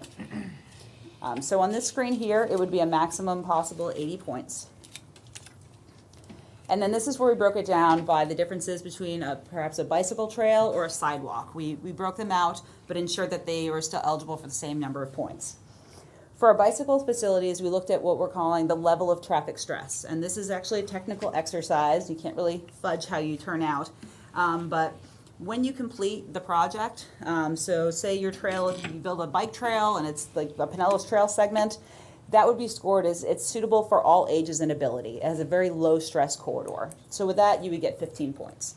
If your project was a bike lane on the side of Ulmerton Road with 50-mile-an-hour traffic, that's 0 points. That's not really what we're looking to do here. So, and then it's all in between. So that's for the bicycle facilities. On the sidewalks, if you were constructing, One second. Mayor Bujalski, weighing I in. just have to ask this question when I'm looking at the colors and I'm looking at your code at the bottom. Given my conversation last month and my news report last night, you have a low traffic stress on the road going to Honeymoon Island, and I just have to laugh. How is that a low traffic stress? Can you just explain that to me again? I'm not the one who did that map, so I'm sorry. I can't speak to that. I'm just saying. There's a trail going out there. No, I know. That's why. I'm saying if it weren't, Facility. I thought that was done no matter what was there. No, it recognizes the facility that's out there. There's a trail. And the trail is on the south side. So it already has its bicycle. Yes. Right. Okay, I thought you were identifying roads in their traffic stress level, and when I looked at that, I was like, this really? assumes that all facilities that are currently constructed. I made the mistake of riding in the lane of traffic out there on that road. Are you and nuts? It's a high level of stress. Strong and fearless. But the trail's very nice. No, the trail's great. Yeah. It was great. From a sidewalk perspective, it's a little bit different because we don't score traffic stress with sidewalks. So we said if at the completion of the project or the phase of the project, if it results in a separated corridor with a minimum of a 2-foot buffer, you would get a full 15 points. If it results in sidewalks on both sides of a roadway, 10 points. And if it results with sidewalks on one side of a roadway, it was 5 points.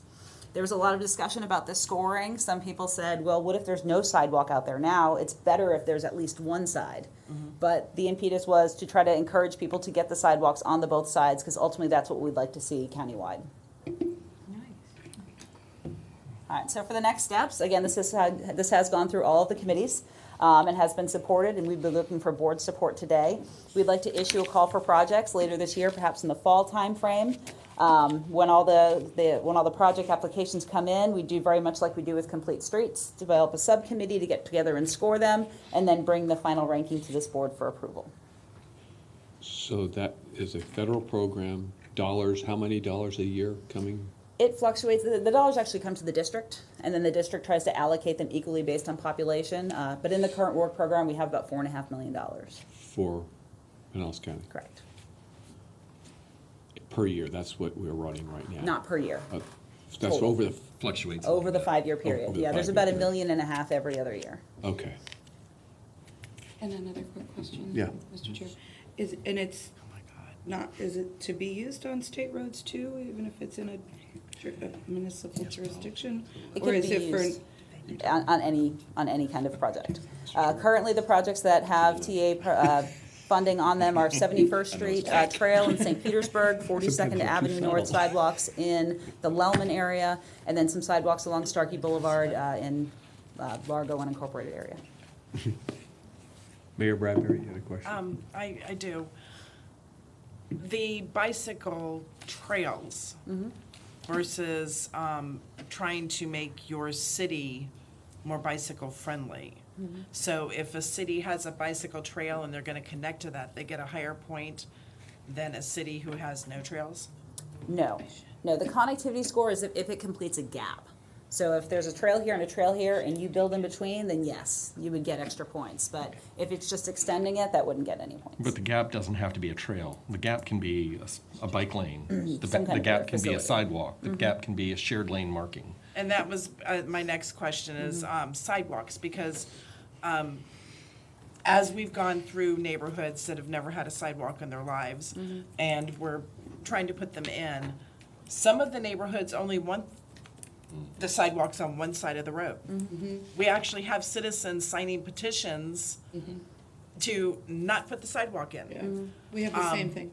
So if a city comes forward with a sidewalk just on one side, let's say they're gonna put a sidewalk on one side, the bike lane on the other, is that gonna deter the points that they get versus one that's gonna do sidewalks on both sides and? With the current scoring, it could. But a bike lane, you're not gonna probably get a lot of bike lane projects through the TA program. Well, I'm thinking of complete streets. Yes. Where it's gonna be bicycle, pedestrian, and a lower traffic flow. Because we've been encouraging, for the last I don't know how many years, for cities to do complete streets. And if they're wanting includes to sidewalks, reach doesn't it? out and get a match, for a complete street that, But that's sidewalks too. yes, yes. So the way this might work, for instance, is let's say we funded a complete streets plan in your city.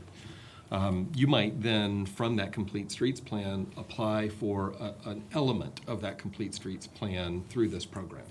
You might say, well, one piece of this is to put sidewalks in. Let's apply through the TA program for sidewalks. You can do other complete streets aspects when the road is ready to be resurfaced. So you might end up doing it through several funding sources, and this could be one of those. Mayor Bujalski? I was just gonna. Oh, sorry, I'm go sorry. ahead. Commissioner Seal, Commissioner Seal, you were next, sorry. The right side. The talkative side. Anyway, my question is, what happens to the 21 priorities funded or underway, 13 of the unfunded priorities? What will happen to those that are currently on the list? Well, the 21 that are funded or underway, those continue to move forward. Those are set, they're in the work program, or they're under construction. Okay. It's the 13 unfunded ones. Those are the ones that if a local government has a project, and again, I believe there's only 3 that are actually viable that are still on this list, we'll allow them, instead of only submitting 2 applications, they'll be allowed to submit 3. Be allowed to what? Submit 3 for consideration. Oh, so they'll have to resubmit? They'll have to resubmit, yes, under the current But they'll criteria. get an extra one. If one of those 3 are theirs, they'll have an extra one that they can submit. I think last month you gave us the list. Yes, we did, and we'll be bringing it back to you again next month. There are 2 projects in St. Petersburg that are still viable, and then 1 in the city of Oldsmar. It's much greater. And how are you going to consider geographic diversity so that you are fairly spreading the projects through the county. Well, and that's how we limited it. Each local government is only allowed to submit 2 applications. So if we submit 4, no local government can get more than 2 funded, and that'll ensure that we can spread it around. I was just going to respond to what Mayor Bradbury was saying about the sidewalks on both sides. We had the same issue, Mayor, in our inside neighborhoods. We tried a whole sidewalk program, I mean, aggressive, back when Commissioner Eggers was our mayor. People did not like that. But I think for this, this is more of your, what's the name of the road, not arterial road, connector roads. Collector, that's the word, collector roads, which still do go through neighborhoods, but not quite as much to where people would expect to see more of the complete street and sidewalk. And I know we've got several streets that we were on the list for some time ago for bicycle lanes, and they went away, Pinehurst. much to the chagrin of both Commissioner Eggers and myself. So we'll see what we can do to get them back on the list. All right. Commissioner Welch? Thank you. Great job. Can you resend that list to us? Yes. And also, I asked Whit just a couple of days ago, he probably didn't get a chance to put it together, but the historical applications and disbursements from this program, last 5-10 years, if we can get that. Yeah, I just got that. I'll send that out to you. Okay, all. thank you. Yep. This program has been very good at advancing projects for construction. And it's So weren't you Chelsea. saying some programs had kind of stalled on there? Or? Well, I mentioned the 13 projects or so that were kind of stuck because they weren't. One of the things is there are certain requirements in this program, and I forget the exact percentage, maybe it's 50%, but you can't spend over a certain share of the project budget on things like utility relocation. So sometimes projects come in where they haven't done that level of analysis of, say, a 30% design plan. They don't know what utilities are under the ground. And then you run into some troubles. And we've had projects we've had to back off of because the program doesn't cover it, and then the local governments don't want to come up with that money. So we want to avoid that, and that's why there's a little bit more front-end requirement on this program, and that's been instituted in the last several years at the state and federal level. And we're just trying to be consistent with that. But yeah, we'll get you that list of what's being funded. Thank you. In fact, I think the list that we normally produce. It's on the top of your priority list. yeah. Any of the projects that are currently funded for construction, we move to the top and we leave on until they're completed. So when we send out the priority list, you'll see those 21 projects at the top that are in some semblance of underway. Okay, thank you. Is that all, Commissioner? Yeah. Okay. Commissioner Smith? Maybe I caught it. You said one area had a little bit of heartburn. What area had that heartburn? The city of Oldsmar did not support because they do have a priority on the list that they have been seeking funding for. But we did, of course, welcome them to reapply under the new program. All right, thank you. I'll bet they reapply. Anybody else? No, you need a. Yes, we're looking for action. Move approval. Yep, thank you. Sorry, I didn't Move approval. Council, yeah, got it. Any final questions or comments? All in favor? Aye. Any opposed? Motion carries unanimously. Thank you. Okay, Kevin. Is it Kulo? Kulo. Please come forward. We're going to talk a little bit about that easy intersection to deal with. Belcher, and good to see you. If you don't mind, Yeah. I'm Nancy McKibben. I'm in Public Works Transportation Engineering, and we're here to present you today some innovative intersection control alternatives for, yes, Commissioner, one of our most problematic intersections in the county. I just wanted to give you a little quick snippet that this method of intersection control evaluation is started being strongly encouraged by United States Department of Transportation and Federal Highway Administration, and now it's becoming mandated for state and federal funded roadways. And I'm sure our secretary from D7 can appreciate the fact that we're being very proactive in our approach to this very, we feel, efficient way of improving operations. And this is Kevin Kulo with Ayers & Associates, and Kevin is actually a recognized expert on alternative evaluations. He actually consulted with Florida Department of Transportation on their design manual for roundabouts. So here's Kevin. Well, thank you for that framework, because I think that's the comments you made, and were perfect. I mean, it's within that context that we come up with these creative suggestions, so thank you for that. Right. Yeah. As traffic continues and grows and we're built right up tight to the intersections, there's only so much we can do. So, yeah, I'll get into our presentation, just an overview of the intersection that we're talking about. Sounds like everybody knows what it is. State Route 60, Gulf to Bay Boulevard, as well as Belcher Road, the intersection. Walmart is in the southwest corner, as well as other businesses in that area, and Publix is in the southeast quadrant of our intersection. We have a signalized intersection signal at the main intersection, and there's also a signal down at the Walmart and Publix driveway as well. So that comes into play when we look at alternatives and impacts to this main intersection. Those two are fairly close and need to work together. So as we've done in the past, the first place we start is let's add more lanes, right? So we'll just continue to add more lanes, and that's what we did when we looked at our traffic signal alternatives. We added an additional right turn, northbound and southbound on Belcher, and then we added additional left turn lanes on all 4 of the legs. So basically we have dual lefts everywhere. The number of through lanes remained consistent, and then we also had right turn lanes on all of the all of the legs as well. So wider, right? Just continuing to add more lanes. So what this does, as we add more turn lanes and we add more length to store cars as they're sitting waiting for the red lights, that's going to require additional closures of medians along 60. Right now there's some directional access points that we would need to close, which means those vehicles now need to go through the intersection, do a U-turn, and then come back. So we're adding more and more traffic to that intersection. That would also, this alternative would extend far enough to the south that we would need to remove that signal at Walmart and Publix, which would be challenging to do. And with the additional U-turns and all the vehicle, what we're forecasting, the study was started a while ago, so we're still at 2037 for our design year in the PM. We're still getting a failing level of service. So level of service is A to F, just like grades in school, A being good, F being really bad, and it would still stay really bad even with the improvements that we were looking at out there.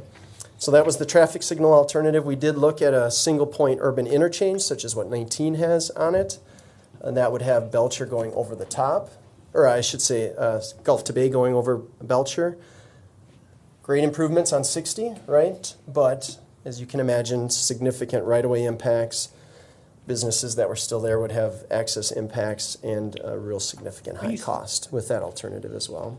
SPUI, say it again. Single point urban interchange. Overpass So them? SPUI. And SPUI. Okay. Single point urban interchange. I have to write So that down. Gulf to Bay and 19. So just to the east has got one where 19 is going over the top.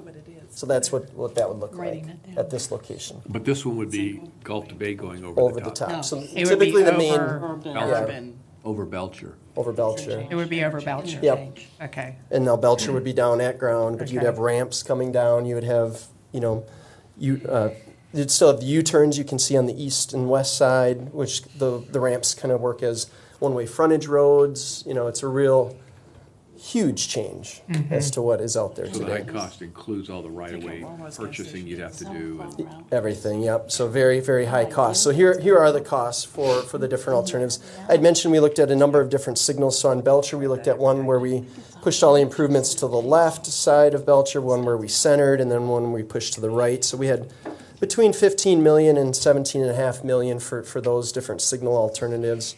And as you can guess, some pretty significant costs with that single point urban interchange, over $80 million to do something like that, plus all of the impacts and other things associated with that. Mr. Chair, yes. could I just interrupt to make a point that just is infuriating to me? And I don't know what the answer is, but I do think it warrants a group of people putting their minds around how we fund this stuff and how long it takes by the time you do your planning and you talk about actually doing something. I mean, in many of these instances, we're already talking about huge congestion and overwhelming amounts of traffic. And so now we're talking about, what year did you talk about? So we always 20 project 20 years out, so that we were 20 originally we were years. studying. Yep. Okay, I Yep. rest my case. Do you hear how bizarre that sounds? I know it's not your fault, but, you know, technology is changing things so rapidly, yet we are not changing the ways in which we approach or fund these issues to keep up. We just keep falling further and further behind. Well, if I can clarify, I think what he's saying is that they're projecting the traffic out to 2037, but that the construction could happen sometime before that. Exactly. Yeah. Yes, this isn't construction. We take traffic counts that are out there, we forecast them to 2037. We look 20 years into the future as to what the traffic might be at this intersection, and that's what the improvement that we designed for is, for those traffic volumes. I'm sorry if I misspoke or if that was unclear. Mayor Bradbury? Yes, so this design would take care of traffic 20 years away from now, whatever that traffic congestion would be. The single point urban interchange would, the traffic signals would not. We could build it and we'd still have significant congestion out there. You'd still be F. Still right? be F in 20 years. It would be better initially, right? But as traffic continues to build, it would continue to deteriorate. Not The standard not signalized the intersection. Not the spewy. Not the spooey, correct. Spooey. Right. Spew. Okay. Which, I mean, but the cost is. Yeah, I get you. is I got you. pretty- Does that include purchasing the right-of-ways? Yep, there's some And the spooey? right-of-way additional costs, which looks like about $36.5 million we were looking at for real estate. I mean, there's a lot of businesses that would need to go. Well, it and looks like you take out half of Wawa's gas stations. Gas stations Gas station and across the street, business. he'd lose one whole set of pumps. Exactly, so what? Which they just remodeled. Yeah. Right, so you would look at different alternatives, I mean, so you could decide we're gonna keep the south side and push everything to the north, or you do, what we had was just centered down the middle for this particular exercise. So there's engineering that would go in to try and minimize that, but Okay. we're just talking scale here, a real big cost to do that one. So the SPUI is the one that actually does calculate in what our population may be as far as traffic. It would provide acceptable operations in the forecast year. Compared to Right. the other alternatives. This isn't the one we're recommending. No, there's more. There's to come. more, I'm just giving you background, we're leading up to the. He's trying to show you where What we're we going previously is have much looked at. better. Yeah. Yeah, maybe. Well, Well, maybe. I think we ought to get through the Yeah, presentation. let's continue on I here. think people are getting a little confused that you're Where is recommending. this this. presentation that we can look at it? Hold on one It's on second. here, but it's Top a of the lot list. longer than what he's showing, and it's very confusing. I'm just trying to find this presentation. I can't, It's not It was in our emailed by backup. Tina At the to top of the us, and on that, Hold see, it on, wasn't hold on. there. On the presentations. It is? Yeah. Because I looked. so the very first one. The first one, okay, let me go back to my other.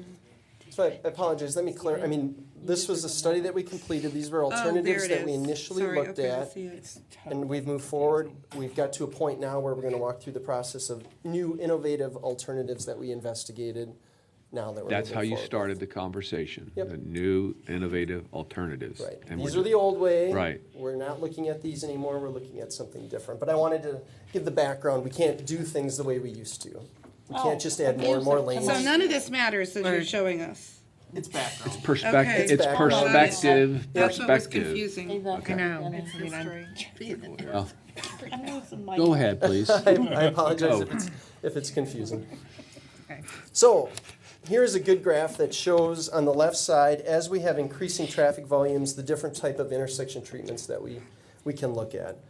So I would say that what's out there today is really our typical signalized intersection. And as volumes continue to increase, we can look at the larger signalized intersections. And that's the big one where we added more left turn lanes, more right turn lanes, and so we've looked at that. We also looked at the grade separation, which was that single point urban interchange alternative. Again, that's an alternative. But what we have not done in the past such a great job is look at these alternative intersections, and that's what we're here to present today, is what this alternative intersection treatment might look like. And go real quickly so that they don't get too many questions before we get finished. I think these are going to generate lots of questions. I'm sure they are So going go. to generate questions, but We'll try our best to wait on the questions until you get through. and it's fine if you. Yeah. So within these alternative intersections, there's a subset of many different kinds. We went through a process of looking at different ones, but we really zeroed in on this median U-turn alternative. So what is this median U-turn alternative? It is one that we allow no left turns at the intersection. So at our Gulf to Bay and Belcher Road intersection, there would be no left turns. So I just want to grasp that, Yeah, right? great. I mean, just pause there so that nobody is turning left. You can either go straight through or make a right turn. So what does that look like? If you are heading eastbound on Gulf to Bay and you wanted to go north onto Belcher, you'd go through the intersection, make a U-turn, come back and make a right turn. If there was no cars on the road, that would be great now. Go ahead and If you were going northbound and you wanted to head to the west, if you wanted to head to the beach, let's say on Belcher, you would, again, make a right turn, make a U-turn, and then head through the intersection to the west. So no turns at the intersection, no left turns. What that means is that we have our main intersection signal, but we also have 2 additional signals on these outside locations. In order to make those U-turns, you would stop traffic westbound or eastbound and allow those U-turns to go. They would have a green light to make that particular movement. you have that queue area. How far apart are they? So that's where the analysis comes in. The spacing between the 2 intersections is dependent on the analysis and the number of vehicles that would be queued between the 2 intersections. So there's really nothing set, typically in the 500 to 700 range, depending on the number of vehicles. So for instance, going westbound, heading south to Belcher is a heavier movement than going eastbound to northbound. So the one on the west is pushed a little bit further to the west, and the one to the east is a little closer to the intersection. So again, it's really dependent on the forecast and the traffic volumes that are existing. Every intersection is a little bit And different. the lights are set so that it leaves a lot of queue areas, so when you make the U-turn, you can go somewhere instead of being frozen Correct. in traffic. So I'll get into how Yeah, it works and how it operates together, but it is a coordinated system of 3 signals that work together. So basically, you should be stopping if you're going through the intersection. Well, I can talk about that. If you're going westbound on Belcher, you would stop at that first signal, and then there would be another one at the main intersection that you would continue through. They're coordinated, they work together, so you're stopping at one You can't spot. go westbound on Belcher. I'm sorry, westbound on Gulf to Bay. That's, yeah, that's, okay. So if you're heading, on 60 to the west, you would stop at just that first signal. There actually is not a signal. I don't know if my pointer works here. Yes. Oh, does it work? Yes. You seeing that? Okay. So right here is where, if you were heading westbound, is where you would stop. You would get the green light. You'd go through here. There would not be a signal at this location if you're heading westbound because you're only stopping the eastbound traffic to allow the U-turn. So there's 2 signals in each direction. Now, we had talks about, maybe some additional pedestrian accommodations to allow people to cross a busy road here. There would be the opportunity to also stop that traffic if somebody were to push a button to allow somebody to cross at those locations. So there's other opportunities from a pedestrian standpoint. And it's So that far would enough be the back. only pedestrian crossing, or would you Nope, still the have main one? the main intersection still has, and I would say that there's better pedestrian accommodations because there's less lanes through that intersection. And we'll cover that in a little bit as well as far as pedestrian accommodations. Yeah, and it's far enough back so that when you're going west, you can't turn right on that first red there. It's far enough back from the intersection, you wouldn't be turning right to go north from that first light. Correct. Okay. Yep. So how this works, if you think about a traditional, everybody's been to a signal where the left turns go, then the throughs, then the other lefts go, and then the throughs. That's what's called a 4-phase type of signal. The median U-turn allows for 2 phases to occur. So that means our first phase, which is the main street through, allows, as I had mentioned, that traffic just continues through the intersection. That means also traffic, in this case on Belcher, would be stopped, and then traffic in the U-turns would be stopped. So people would be going west and east and would be moving over into those left turn bays to be able to do the U-turns, and they would be stopped at that location. Then the next phase, we'd be stopping traffic on 60, and then Belcher goes, as well as the U-turns. So there's these 2 phases, green, yellow, red, green. So there's significantly more time for that through traffic to get through the intersection because we're not processing left turns. Any questions on that? 2 phases. So are you at a point now where you can estimate the impact on travel time east-west on Gulf to Bay, or does that need to wait until the actual? We're to the point, I mean, overall, I'll show some queuing and delay and some level of service in my upcoming slides that would show. Now, they're the point where they're at the intersection, not necessarily where you're adding the two of them together, but bottom line is if you're going west, you're again going to stop at one light, and the other one you'd basically be going straight Is it a through. wash if you're traveling, say, from 19 to downtown Clearwater? I'm sorry? Is it a wash? No, it'd be better, definitely. Better travel time? Better travel time through this type of an intersection, yep. Okay. Commissioner Sofer? Do you do a study on the surrounding intersections?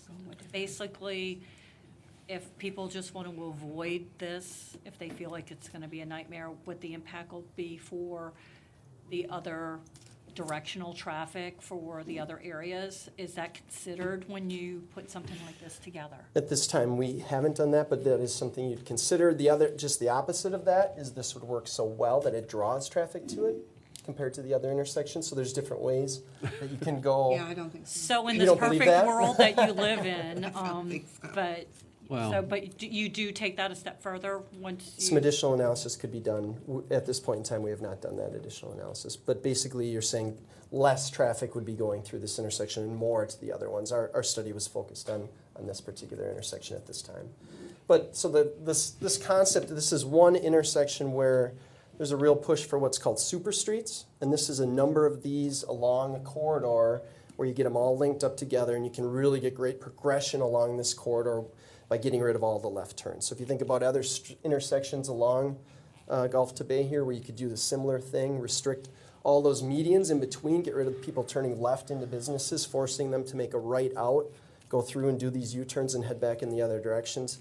Real big safety improvements as well as operational improvements when you can start looking at these as an entire corridor. So these are called super streets that are being really heavily promoted by the Federal Highway Administration as well as the Florida Department of Transportation as well. I think the worry gets into all that beach traffic and how that really elevates the numbers, and so therefore the flowing doesn't happen as well. Right. That's what people tend to worry about. But if you think about that concept along that entire corridor where you just get the green light all the way through, and they're all progression, all working together. In theory, so it's I a agree. really nice alternative. Mayor Bradbury? Yes, these U-turns, do they take into consideration 18-wheelers? I've got a and slide fire just for trucks that. and- Yep, I do. Because the Gulf to Bay's retailed and stuff, so Yep. there would be 18-wheelers and things of that nature traversing. Correct. That would probably have to make these U-turns. Yep. As well as fire safety. Exactly. So there's nothing going to be in the middle of the intersection that physically is going to restrict somebody from making that left turn. It's not like a big raised island. We could put a little something in there, but it could be mountable for the emergency vehicles to actually use the main intersection, not have to go to the U-turns in order to get around. They could just cut through the intersection with their lights on. Okay, going but through there. what, then 18-wheelers then? Not the 18-wheelers, right. They would have to use the U-turns, and we provide what's called ball bolts or loons, and I've got a slide that covers that. So there's additional area for those larger vehicles to make that U-turn. Spuies and loons. So Loons, that's that. all sorts of crazy. So that's what that crazy little bump out is for? Exactly. There's additional area there for the larger vehicles to make their turns. Okay. The benefit is, so there's some pros and some cons, because 60 is 3 lanes wide, which is easier for somebody to do a U-turn. One of the negatives is we have a really narrow median. Normally you'd like to have a wider median, which allows for some easier U-turns. Well, and I've seen the 18-wheelers actually get into the driving lane to Right. even make a left turn, let alone a Right. U-turn. Or right turns as well. Yeah. So we have to design those U-turns in order to Let's- accommodate the larger vehicles. Let's keep going here, because Oh, I know all right. you got more stuff to show. We sure do. But So what this means, and what this slide or the graphic on the left represents, is a 150-second signal, and it's the 4-phase. So you can see the yellow in there is the time that's just lost going through that yellow-red sequence. So we're not able to give as much green time to the traffic that's sitting there. Where the median U-turn kind of removes that left phasing and provides fewer clearance intervals. So that you can see we can get by with a shorter phase and still provide the same amount of green time. I look at it a little bit different. If you were to look at, okay, we're going to keep 150 seconds out there. As soon as we switch that to a 2-phase, we could actually give 19 more seconds of traffic on Belcher and up to 23 seconds more on Gulf to Bay. So we're just giving more green time to through traffic through that intersection. So we get rid of the left turns and all that yellow and right wasted time. That's almost a 25 and a 33% increase in traffic. So, and you can see why these operate so much better at that main intersection. Yep. Plus all the safety things we'll talk about in a little bit here, which comes up. So we've got our vehicle-to-vehicle conflicts, so they are a safety improvement compared to conventional intersections. We're getting rid of those black dots, similar to roundabouts. Anytime you have a black dot or red dot, whatever they may be, that's where a T-bone type of crash, your fatal, your severe type of injury. So we don't have those left turning vehicles in front of people going through. There are still some for the through movements. So we take that from 16 to 4, and then we introduce those merging and diverging conflicts are also reduced.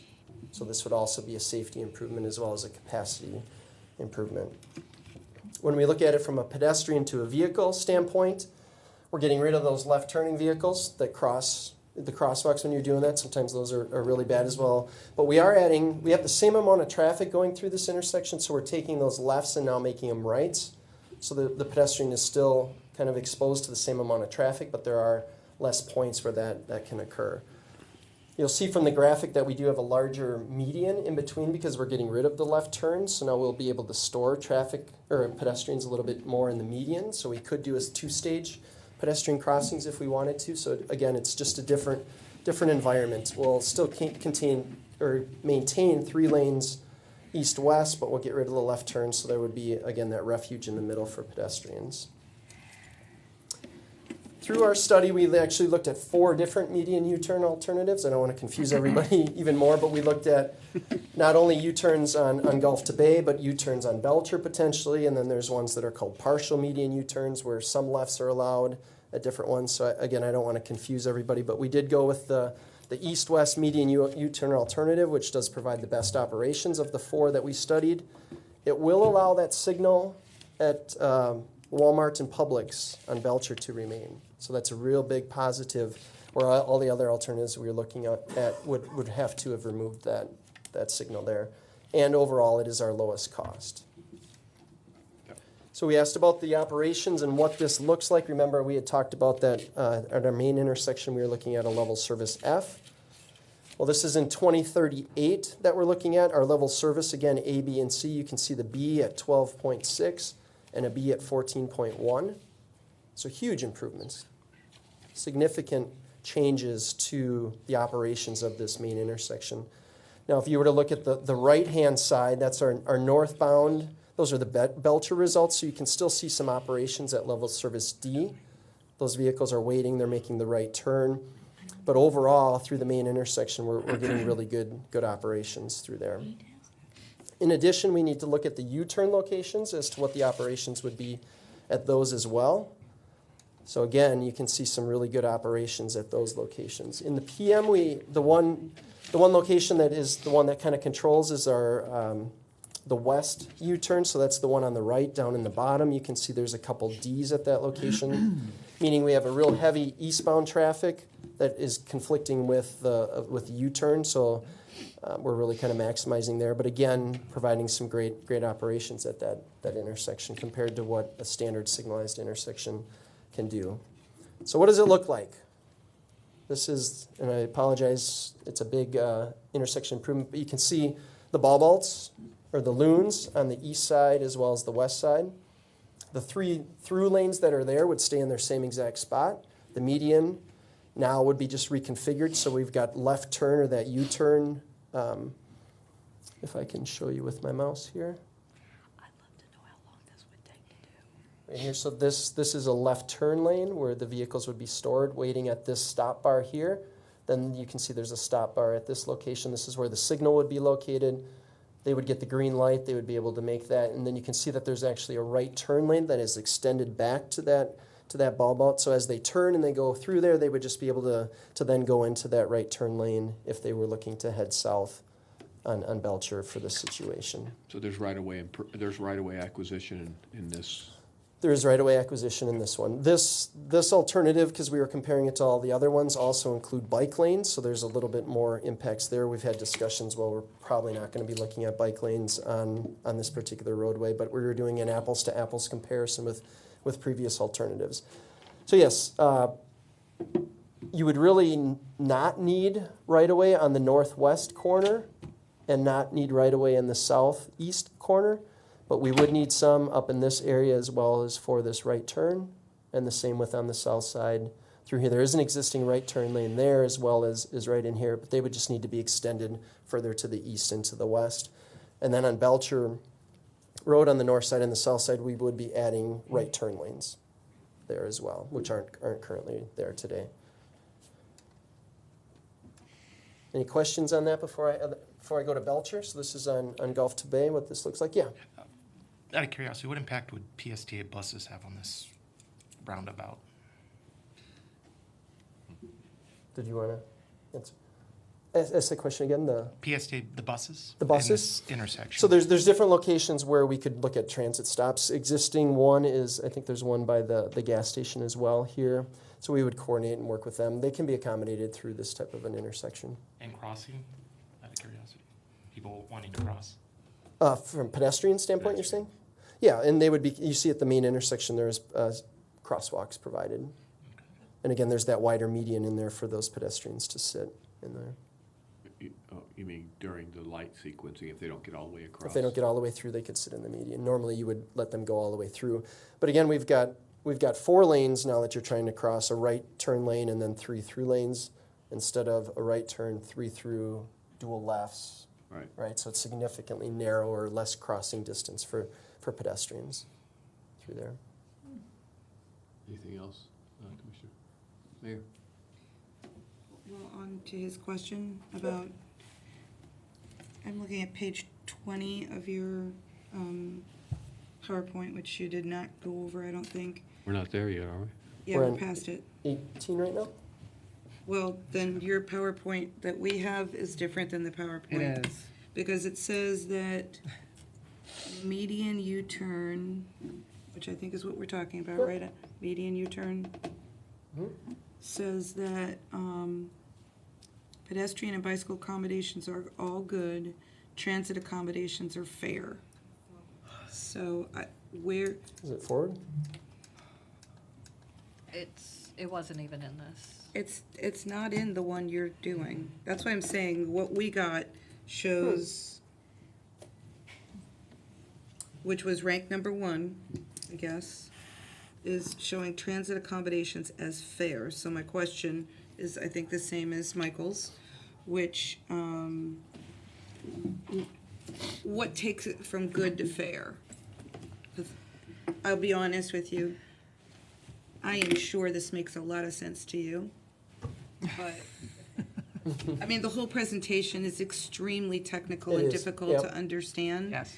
And, I mean, we've got a 20-year transportation wonk to my left, and I'm a 13-year transportation wonk, and I think we're still struggling. Maybe it's the type of graphics and the type of language that's being used. Okay. Nothing against you personally, but this goes back to the 3D. Just show us what it looks like when we're on the road. But anyway, what makes the transit accommodations now fair as in this page on your PowerPoint that we have? That you have, okay. What page is it? It's So page 20. That what you're seeing there is actually from the FHWA's Florida or the Federal Highway Administration's. There's what they call a CapEx, and that's part of our initial feasibility study where we investigated multiple different alternatives. The median U-turn being one of those alternatives. I can't speak to what is in that particular one. It's just ranking them against other alternatives as far as the ability to provide transit. No, I don't. Because the only one that they rank good for transit accommodations is the conventional I love it. type of intersection, which is ranked number 3. And here we are talking about transit accommodations just before we got on here. So I don't know how, maybe we can't answer the question today, but Gulf to Bay, here we are talking about a connector from the beach to the airport, and we're talking about major transit investment in this order, and so Maybe think we about have it. to understand that. Yeah, I understand that. Maybe think about it this way.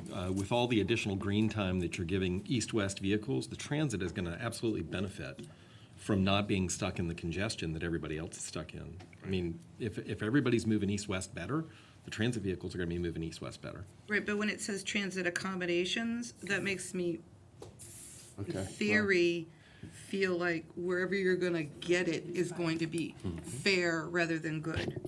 Wherever you're gonna pick it up at. So if you can clarify that for us, and I think when this Yeah. gets further into design, I think they would work very closely with PSTA on bus stop locations, transit amenities. I don't see any places along here where you would have less pedestrian access to potential transit stops, because you're still able to cross at the intersection. And there are a ton of people who use this intersection to cross, because I drive it every morning and Yeah. every afternoon. all right, so I think that's more of a generic comparison from the federal highway guidance, as Yeah, and opposed I don't to know the specific. factors that go into. can you email us the specifics of what a CapEx study looks at and determines between good and fair? We'll work with the county and the consultant to flesh that out and follow up as necessary with you. And then the other question I had is, the westbound, or the western U-turn appears to be a longer distance than the eastern U-turn. I'm assuming that's a matter of just where the right-of-way could be taken from, but I don't know. So that's a great observation, and there's two things, the traffic volumes. We have more traffic making that left turn that wants to go south onto Belcher. So therefore, we need to store more vehicles, during that red time. And then you're correct, from a right-of-way standpoint, if we had moved it a little bit further to the east, we would have impacted another business. So we did push that one a little bit further to the west to minimize those impacts. I'm having a hard time envisioning how far this is from Hercules. It's a good distance. It is? Okay. It looks like it's quite far to have to do a U-turn. It's about 800 feet on that particular one and about 600 feet on the other one. So that's the Clearwater LLC that you see there, or maybe, I apologize if your slides don't match mine, is the discount tire place. Yeah. And then just to the east of that is the actual driveway into Walmart there. And then the gas station is just to the east of there as well. Okay, those were my questions for. Yeah, and I think again, when we were at MPOAC this past week, we talked about a roundabout discussion, and the roundabout discussion was for non-engineers.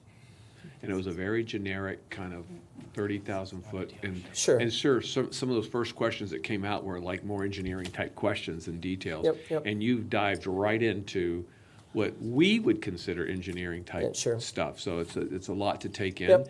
And we're not making any decisions today. We're just trying to get Just this trying to give you first. an overview. We're just trying it on for the first time. Right, And right. there's a lot to take in, Okay. so. So I you know. apologize for that, because this Yeah. is No. significantly reduced from our other presentations. Hopefully this that kind of we've made, detail will provide down the road a little less Yeah. pain Okay. when we get into more discussion. Yeah. Go ahead. Well, thank you for your presentation. I think this is very intriguing, and I think we all have, but I've been through one of these intersections. I've driven through something like this. I forget where I was, probably Michigan. Michigan? You were in Michigan for sure. They're all Yep, over North Carolinas, North Utah, Carolina, other places. 'cause that's Yep. where I'm from. So, I mean, there's two things that really sit with me well, and one, it's the safety and avoiding the type of T-bone interactions, which can be pretty bad. And secondly, just the it's just a more reasonable cost. And, in our county, we can't just continue to build flyovers as a way to deal with our congestion issues. So, Don't have that kind of money. yeah, we don't have that kind of money, and, we know the flyovers, really impact the retail that they fly over. Yeah. So thank you. Yeah, go ahead. All right. So our last few slides here then now we're looking at Belcher Road. North is to your right here, so we do have our main signalized intersection here, but then I had mentioned that Walmart and Publix had a signalized intersection to the south and it is twisted here, but we would be able to maintain that signal with this alternative, and because we don't have vehicles on Belcher making that left turn, we can actually extend that left turn for southbound into Publix there. So we can improve that intersection a little bit with our updated design, but you can see that we are needing to add an additional northbound right turn lane there in front of Publix through that area. Here's my red car. So the question was about the truck accommodations and how we get them through. It is a state route, so we do need to accommodate the WB 62FL, and that's the reason that we have those little ball bolts through. What's the WB 62? So it's an interstate design vehicle. It's got the sleeper cab. It's got the 53-foot trailer. It's the biggest vehicle that all state roads are designed for. And that looks like it barely makes it. Yep.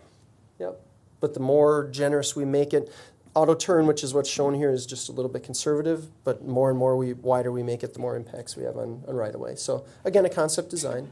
We could add some additional space there. You know, you just stay open-minded, Mayor. We Notice I can hardly get you said a around thing. this. I can get you around a roundabout. I'm not the only one over here that's having a hard, I mean, We're picking on you, though. I'm picking on him. I mean, he's telling us, just like Mayor Bradbury says, well, yeah, but the wider you make it so a truck could actually turn without looking like it's gonna fall over, it's gonna cost us more money for right-of-way. Well, sorry.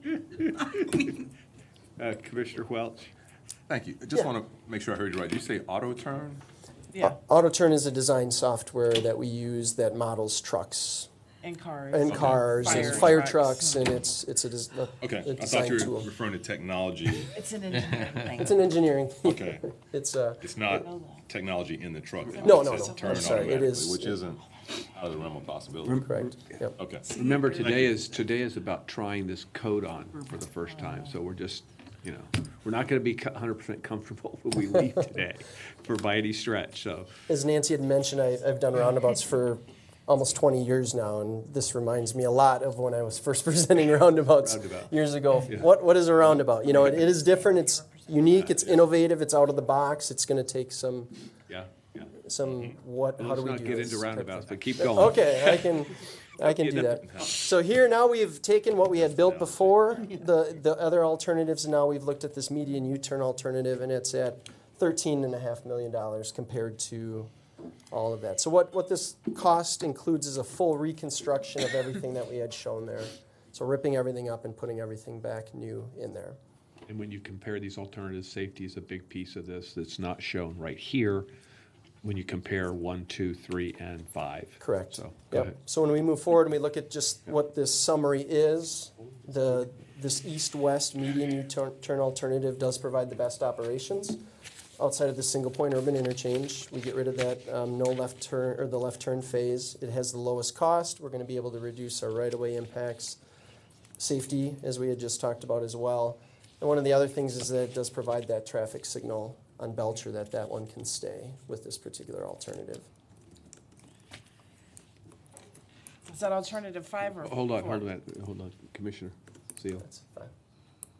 I have a question, and then whenever you're ready for comments, then I'll wait for that. But my question is in your presentation, you never really go through alternatives 1, 2, and 3. It's in here, but it's very confusing to figure out what was suggested, other than reading this where it says widening left, widening center, widening right, but I don't. We didn't want to get into those details to confuse, but it sounds like we confuse people more Well, maybe it's by in the- not going through. We but just it's- wanted to touch but I will- on other alternatives that we investigated and not dive into the details of those. Usually we look at those so that we have an understanding of everything that you did look at. I assume this presentation is coming to the county commission, since I believe we paid for the study. Yep. So it was, Additional, yep. Read about it in the newspaper, was kind of surprised, glad that you're here. But it really does need to come to the county commission and have it all entirely walked through. Yeah. So This has been in, just so you all remember, this was in the first penny for Pinellas, this project. I rest my case. Yeah, that's how long it's been delayed. Thank you. So, Okay, so that was just, that was part of your comments? Or- I'm not No, sure. no, if I you're just wanna make finished, sure So I don't it- want to take okay. away your thunder before you're Nope, done. we still got a little bit more, but. Okay, let's go ahead, because Okay. we're running out of time here, so. Well, that's, I was I trying to, understand. yep. So it is challenging for bicyclists that may be driving along this, because we are getting rid of those left turns. So if you're a bicyclist, you may need to use the crosswalks to get through and get through this intersection. There's other treatments that we could. The pedestrians, again, I had mentioned there's additional right turns through there. And as everyone's seeing, is that there is driver expectation. It's a little bit out of the normal. It's different. It's unique. Again, the need for outreach and education is going to be critical for this. Good thing is that we're not the first ones to do it. There are many states that have been doing it and doing it successfully, and there are videos out there and there are educational materials and all of these things that we can draw upon. That will be really good. Okay, To move forward. As we go to the public or other meetings that we have, we can bring some of these. I apologize again, trying to stay high level, but we got into some more details than maybe we needed to. So where is it? Where's what? Where are they now? Some of these examples. So they're typically called Michigan U-turns. So Michigan's got them and had them for a long time, but we talked about Carolinas and Utah and other states that are implementing. And Florida's not the only state that has traffic issues that are looking for other innovative intersections. So you'll come across them in other states. It's hard to keep track of everybody. Just like the diverging diamond. Well, never mind. I don't want to get into that. But they're all over the place now too. And they're again another Can you innovative. send a video to us of how of actual traffic utilizing? This alternative intersections video is a good one that. Yeah. We'll get that out. We can get that out. I think, in fact, for future presentations, just to kind of start with that might be a great way to just show it working. Sure. And now we're gonna get into the details because I think it shows reality, and then we can feel like, okay, how do we get there? But this is good stuff. Anyway, continue. That was it. That was it. That's it for us. Okay. So. God. So you don't have the any video other- for us today? No. We were told 10 minutes, so Yeah, we were. well, apologize. That was wishful thinking and optimism. So we tried to reduce it and cut out as much as No, possible. listen, you did great, and this is tough stuff. It is and big stuff. It's very technical, but it's also tough for policymakers to get their hands around it because. Right. So one thing I was talking with Greg and Nancy about is a video that shows this intersection, shows the traffic going through, the simulations, the 3D models. All those are tools that if this is going to move forward, need And we to be have implemented. citizens at home that are watching this right Exactly. now. You can go and click on it. Yeah. You'll have to convince policymakers first. And, Right, absolutely. Yeah, so If you that's- were to move forward. Yeah, Yep. yeah. Any other questions before we have any closing brief comments? No questions, brief comments.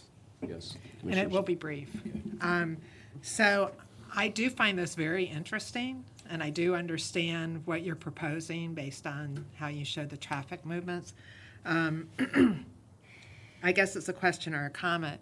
I really don't understand how it helps with the volume. You've just pushed the volume over to do the U-turns. And so how does that really, I can understand how it would decrease accidents. I don't know how it would decrease the continued volume that needs to be handled at that intersection. And that's a concern. You're going to push it to the other intersections on Gulf to Bay. Right. And Belcher. You're just kind of, but then Spreading it out. you have 500 to 700 feet between traffic lights, and you said they'll be coordinated, but I still wonder how that all translates. So And that's where the video, I think, would come in. That's why I'd love to see a video. Yeah. So and- you're taking them all from being in this one spot, and you're kind of spreading them out, and then you're allowing them. You're getting rid of the additional phases. So it's anytime we can get rid of those phases is what it adds more travel. It adds more. It's like well, you just have squeezing more the ketchup yellow bottle. time. You have Is more it red gonna- time. You get rid of that, and you just give them the two phases. Okay. And my other question is, you already mentioned driver education, but you almost, driver expectation and continuity is very important. If you do this here, then you almost should probably do it at the other major intersections along Gulf to Bay. If it works, then it should be implemented in other areas so that the driver knows what to expect. Consistency. And that's to me critical. So, thank you. Any other? Very interesting. Yeah, any other closing comments? Where could CR1? Okay. Might actually be. Well, thank you. I apologize. No. That was good. It was good stuff. We had to get through it. So today is as good a day as any. So All right. thank you Very very good. much. Appreciate it. I'm sure we'll be hearing more from you. All right. Nancy, Thank thank you. Yep. Talk to you soon. And well, that should be look, this is a piece of cake coming forward now. I mean, I think in the future, I'm going to limit my presentations to you to one slide, just one slide. Good idea. Bring a video. Yeah. Right. Welcome, Bring a Secretary. video. Welcome. Good to have you So- here today. Thank you. Yep. Go ahead. And I will say, those types of innovative intersection treatments are things that we are looking at very hard. So I know it gets a little complicated to look at it, but we're promoting looking at those because we're running out of our conventional ones working in a lot of places, so we're looking for new tools. I'm here today to give you the Tampa Bay Next update. I'm kind of going to talk mostly about that empty jar on the far right, the roadside. I do think, though, if you had asked those folks that question, if you had rephrased the question and said, which of these areas are you least satisfied with, you'd get the same answer. And so I think it's a combination of where do you want to invest the money and where are you not happy with the level of service now in certain areas. But let me talk to you a little bit today about where we are. We do have a lot going on with Tampa Bay Next for the next few months particularly. Talk to you just a little bit about segment 2, which is the I-275 corridor primarily from south of the Gateway project to downtown. We are going into the next phase of our PD&E on this. We have a design change reevaluation PD&E. This is to add 2 express lanes from 375 up to the Gateway project, as well as one more that will make 2 from Gandy to 4th. We're going to be looking at where we might need some ponds, right-of-way for ponds, but primarily that's the only right-of-way we would need. Trail connections are anticipated to come from the Howard Franklin Bridge down to Ulmerton Road and 4th Street North, and we're also looking at possibly replacing the 4th Street Bridge over Big Island Gap. Public hearing for this will be in late summer, probably in the August timeframe. We also have a bus on shoulder pilot project that we're looking at putting about 10.5 miles, 5 or so in each direction between 5th North and Gandy. It basically is going to allow for queue jumps for buses when there's times when congestion is on the interstate. They'll be able to use the shoulder to bypass congested traffic. And then we're going to take current route 100X, be upgraded to become 100LX, run by PSTA. We estimate the construction on this project will be complete by 2022. This is a pilot project. We got approval from federal government to give it a try, but it's also a kind of an advanced look at what could possibly be our catalyst project on the interstate through T-BARTA's system. We just drove through Gateway today. If you've been out there, it's really moving along. There's a lot of construction going on out there. As you know, it's about a $580 million investment, which will provide a 4-lane elevated, or 2 new roads. And the construction began in fall 2018. We're looking at finishing it up in 2022. If you look on your graphic there, the blue is the new roads. The red is where we're putting in express lanes that'll tie into the Howard Franklin Bridge express lanes. And so that's all being cleared right now under the PD&E. One thing I did want to mention, as we were going through the Tampa Bay Next process, one of the things we did was really reach out to the communities and ask, in addition to interstate projects, in addition to what we showed in the old called Tampa Bay Express program, what other things is the community interested in? And that's why we've added things like the pedestrian bridge across the Howard Franklin for multimodal trail. We've also looked at a number of transit improvements and investments that we've made that came out of these public involvement. But one of the things we also heard was workforce development.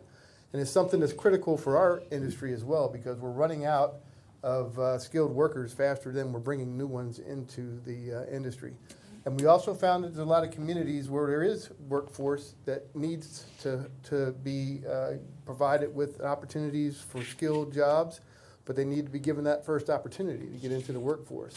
And so we teamed with our contractor, and we also worked with a number of other partners and came up with a program where we're testing it out first on the Gateway project. We're going to roll it into the Howard Franklin Bridge and then ultimately into our other projects. It's really 2 phases. The first phase was to identify people who were interested And a lot of these were from minority communities, from communities that we found had high unemployment rates, even in an area that the whole county may have a low unemployment rate. And we worked with a number of folks that are partners in the community. Some of the ones we worked with here were the Urban League, St. Pete Works, Career Source, Pinellas, St. Pete Housing Authority, CDC of Tampa, Pinellas Ex-Offender Reentry Coalition, a number of groups to help us identify candidates. So far, we've placed 24 people into jobs, and these are good jobs. These are jobs started out at $13.50 an hour. Most of them are getting 50 to 60 hours a week.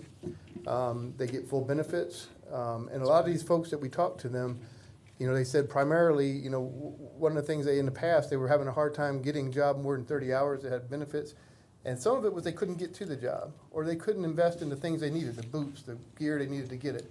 All this program did was help them and then get them into a week-long training program, and then they got hired into the program. I'm happy to say I think we only had one of the people so far that has left the work. This is a pilot project that we think has got a lot of potential in the future to help bring a lot of folks that are looking for career opportunities into an industry that needs them. And so we're just real proud that this is so far working really well, and we plan to continue it as we go into our other projects. Cool. Howard Franklin Bridge, just real quickly, it's under procurement right now. We're going to select a design-build team most likely in October and expect that it'll be under construction next year. We do have the path, I mentioned, the multi-use path that goes across the bridge. One of the things we've also been asked in our public meetings, and we've also been asked by some of the agencies, is to look at not just putting the path out there, but what can we do to brand the bridge a little bit, to provide also some amenities out there for people that use the bridge. It is a pretty long way to get across the bridge, especially in our environment. And so what we're looking at doing is we're looking at putting 4 overlooks along the bridge, as well as some treatments at either end. And we're tasking the design-build teams to come up with some aesthetic features that can be used to present to the public and ultimately provide the public with an opportunity to vote and help us to figure out what they would like for the amenities on this bridge to look like. And we kind of went back to some themes that we got when we did, if you look through the West Tampa area down near Dale Mabry and all, the sails came out as the kind of the feature that we used through that area, and a lot of folks like those. And so we went ahead and brought that through the bridge, and we are asking the teams to take a look at these. If you look on this next slide here, there's a variety of different types of features that they could come up with. What we're asking them to do is provide ones that provide shade, that provide some sort of protection from the rain. Also, will be a place where people can sit down. We'll probably have amenities there that could provide for bicycle repair, it could provide for water, things like that. And what will happen is the design teams will put together their proposals, and then they will present them as part of their proposal, and we'll present those to the public, and we'll have an opportunity for the public to vote and determine which one of these, you know, once we've determined that it meets all our requirements for design criteria and so forth, it will allow for the public to have input on that. So hopefully that will provide for a nice amenity across the bridge. A couple other projects that we're doing right now. Both of those are currently under design and construction. One is what we call the Punch Through project at the West Shore interchange, where you go down to 2 lanes right now on 275 in each direction, and it'll make it 3, and it'll also extend the merge that comes from the airport, if you would, to go north on 275, where you have to get that big loop ramp and then you immediately have to stop. That's going to extend that merge out about another mile by widening the road and the bridges. We see that as providing some interim relief until we can get the West Shore interchange constructed. Also adding another southbound lane on State Road 60 connection down to the airport interchange. That's already under construction and should be done by midsummer. Oh, nice. Now, the SEIS, and you mentioned about where the money is for the West Shore interchange. Right now, we are getting ready to go into the public workshops. What we have to do is we have to go to the public workshops and then public hearings. The public workshop is where we present our findings. We present all of the results of our studies, the environmental studies, the environmental justice studies, the socioeconomic studies, all the things we have to do for the Federal Highway Administration, as well as we show more detailed alternatives. We show them in more or less three-dimensional type view so people can visualize what the improvements would look like. We're going to be doing those presentations or workshops May 21st and 23rd in Ybor City and in West Shore. And then we expect to have the public hearing most likely in January or so of next year. Now, the big things that we're trying to do with this, here you see today what the West Shore interchanges looks like and what it's looked like for a very long time. This is not something that's been improved in the past. This is what it would look like after we've made the improvement. And what this does do, it reconstructs the interchange and alleviates a number of existing bottlenecks, adds capacity on 275 with 3 general purpose and 2 express lanes in each direction, provides direct express lane connection to Tampa International Airport, dedicated ramp from Kennedy Boulevard to Tampa International Airport, connects the Veterans Expressway to 275 via State Road 60 express lanes, provides for new connections underneath I-275. Right now, there's very few opportunities to go underneath, so they're all congested. And we'll provide 3 new opportunities for that, as well as a new interchange from Rio Street to southbound 275. And what we see is this is not only going to improve the vehicular traffic in this area, but it's also going to improve transit opportunities. It's going to provide circulator opportunities in the area. And the express lane system will start to develop the spine of our regional transit system. The express lanes can serve express bus service throughout the region. The sticking point for us is the downtown interchange. As you may be aware, we've gotten a lot of resistance from both the public and a number of elected officials in Hillsborough County and the city of Tampa regarding any improvements to the downtown interchange.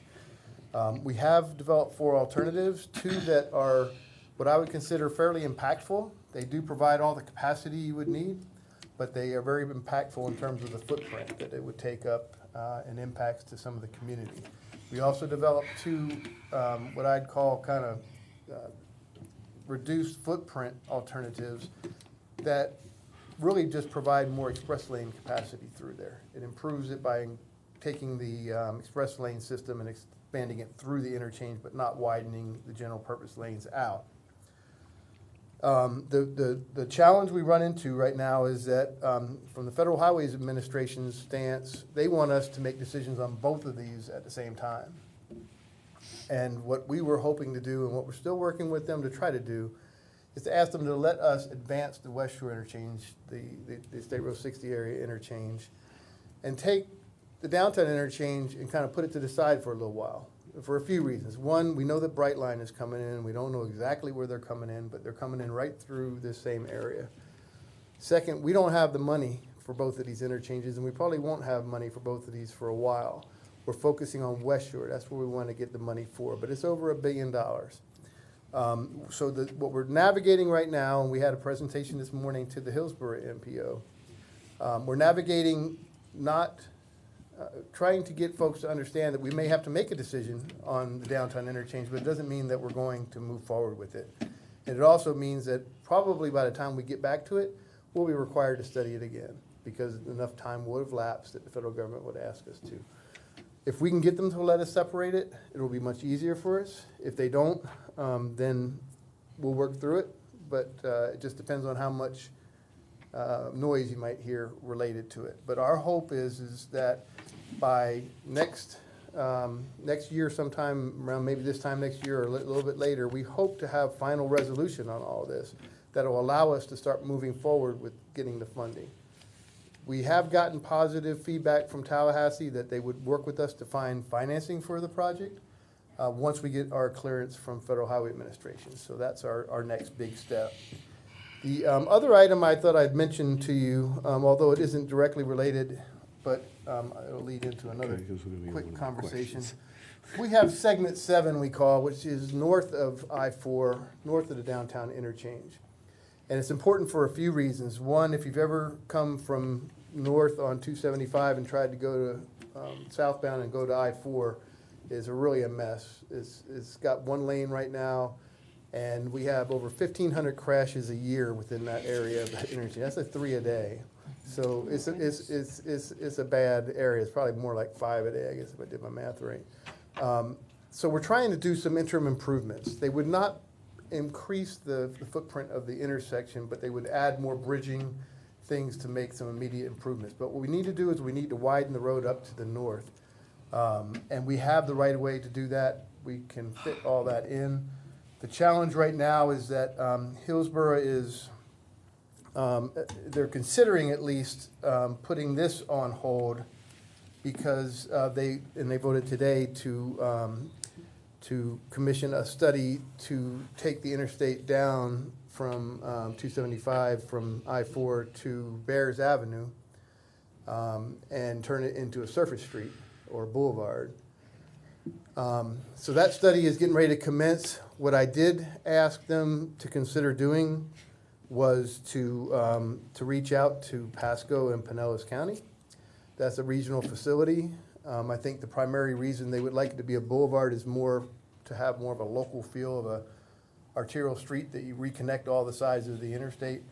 We're not stepping in their way of doing a study, nor could we.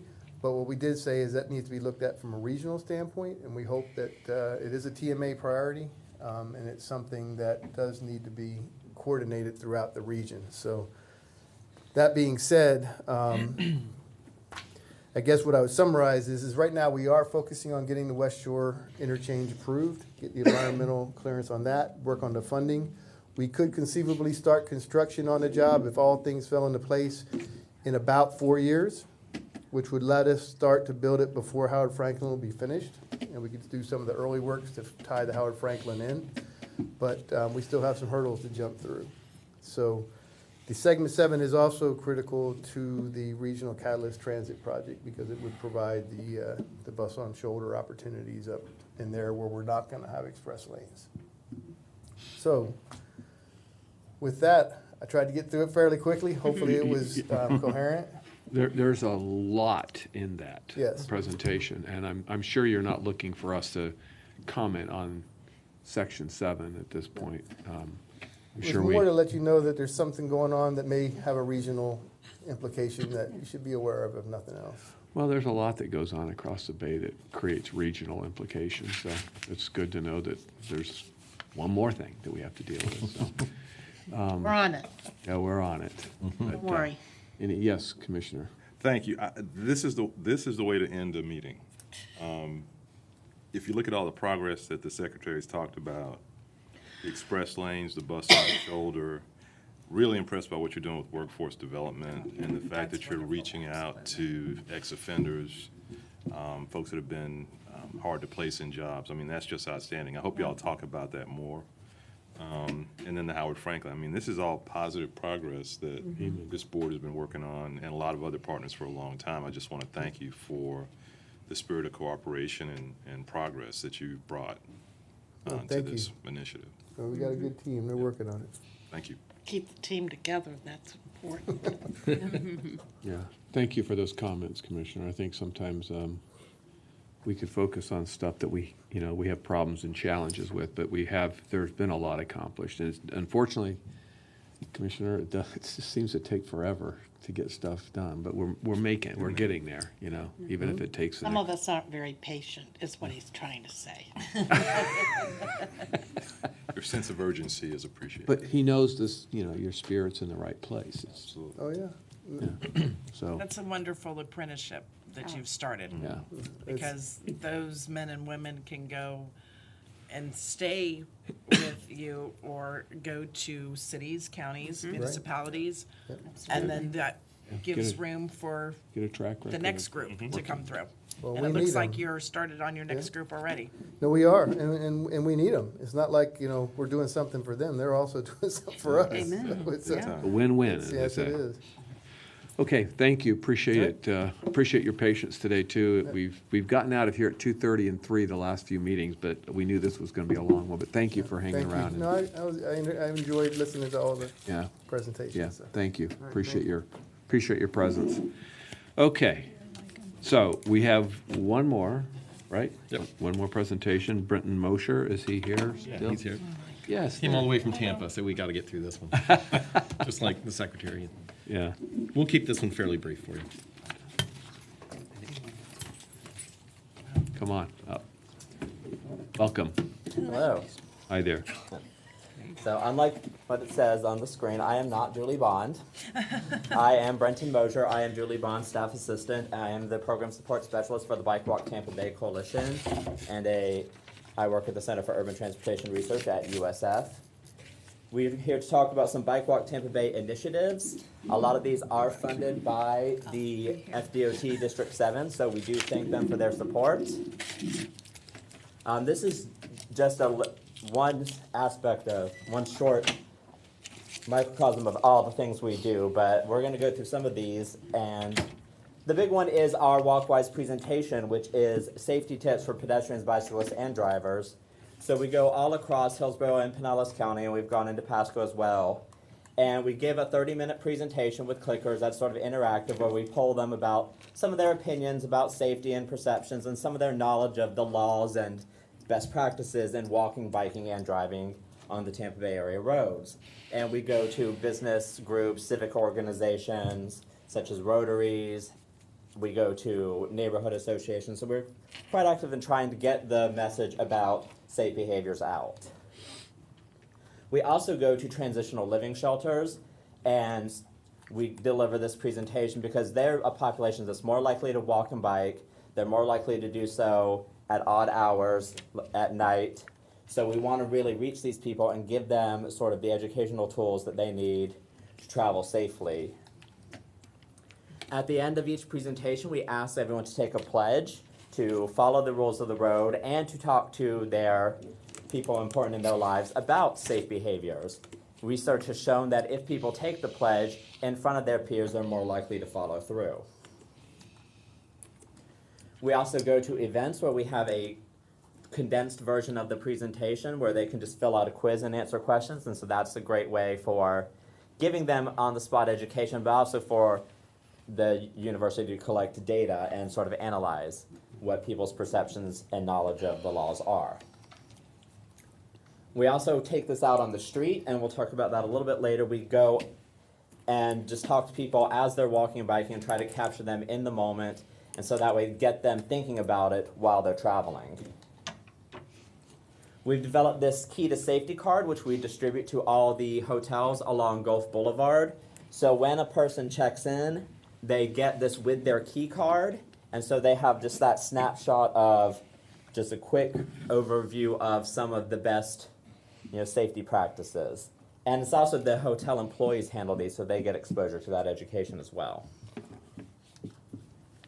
We partnered with the Rotary Club of the Beaches with their Walk with Care, Drive Aware campaign. They became involved in this because of a fatality that happened on Gulf Boulevard.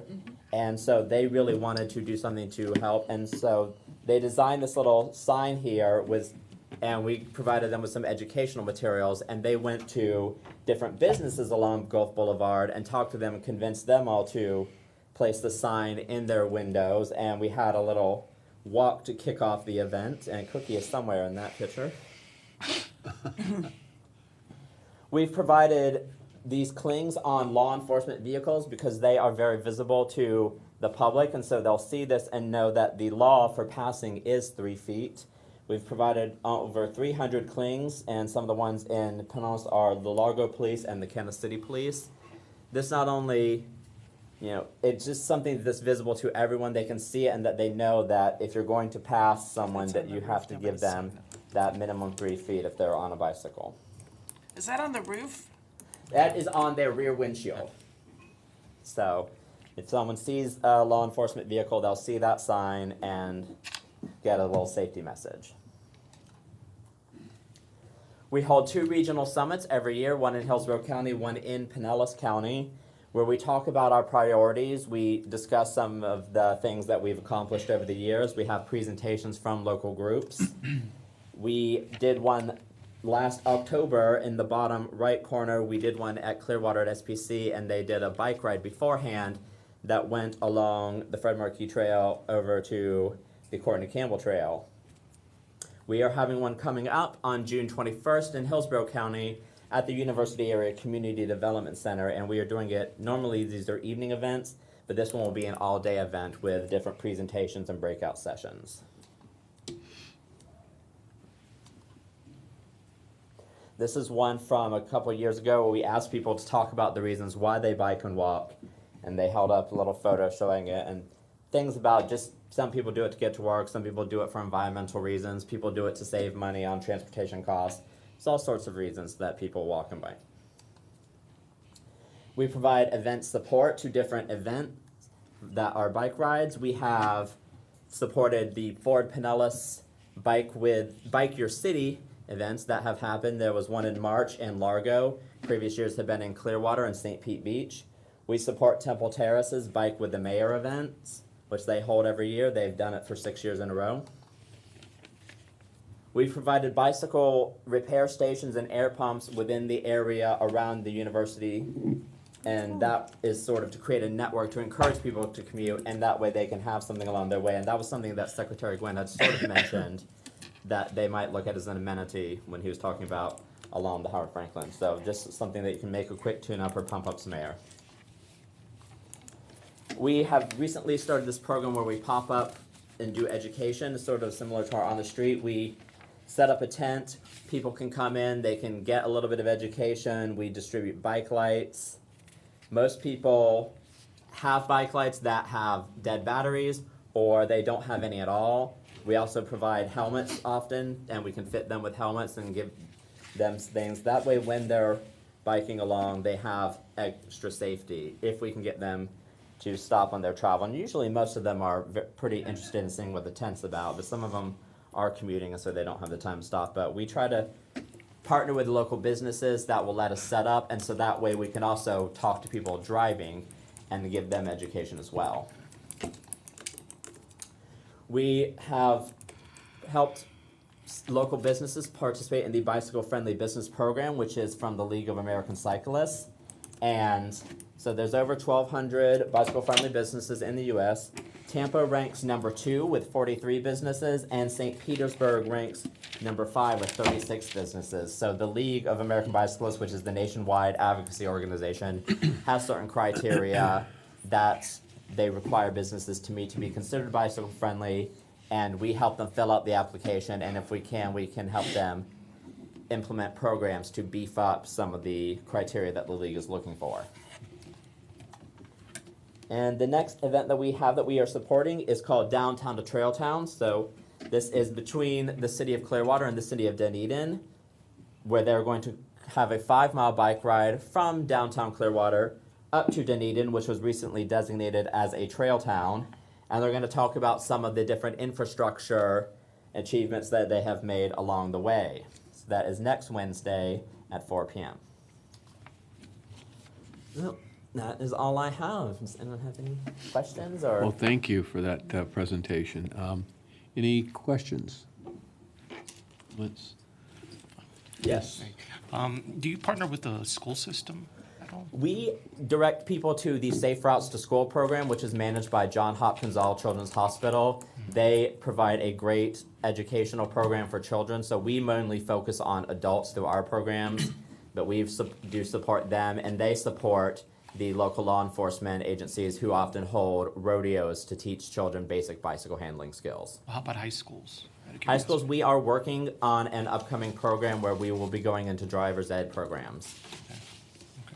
Thank you. Thanks. Anything else? Okay, thank you. Appreciate it. Thank you, Brent. Okay, your portion of the meeting now. Bring us in for a landing, and I promise I'll be brief. Thank you all for your patience today. On Spotlight Update, I just want to let you know about some couple of upcoming events.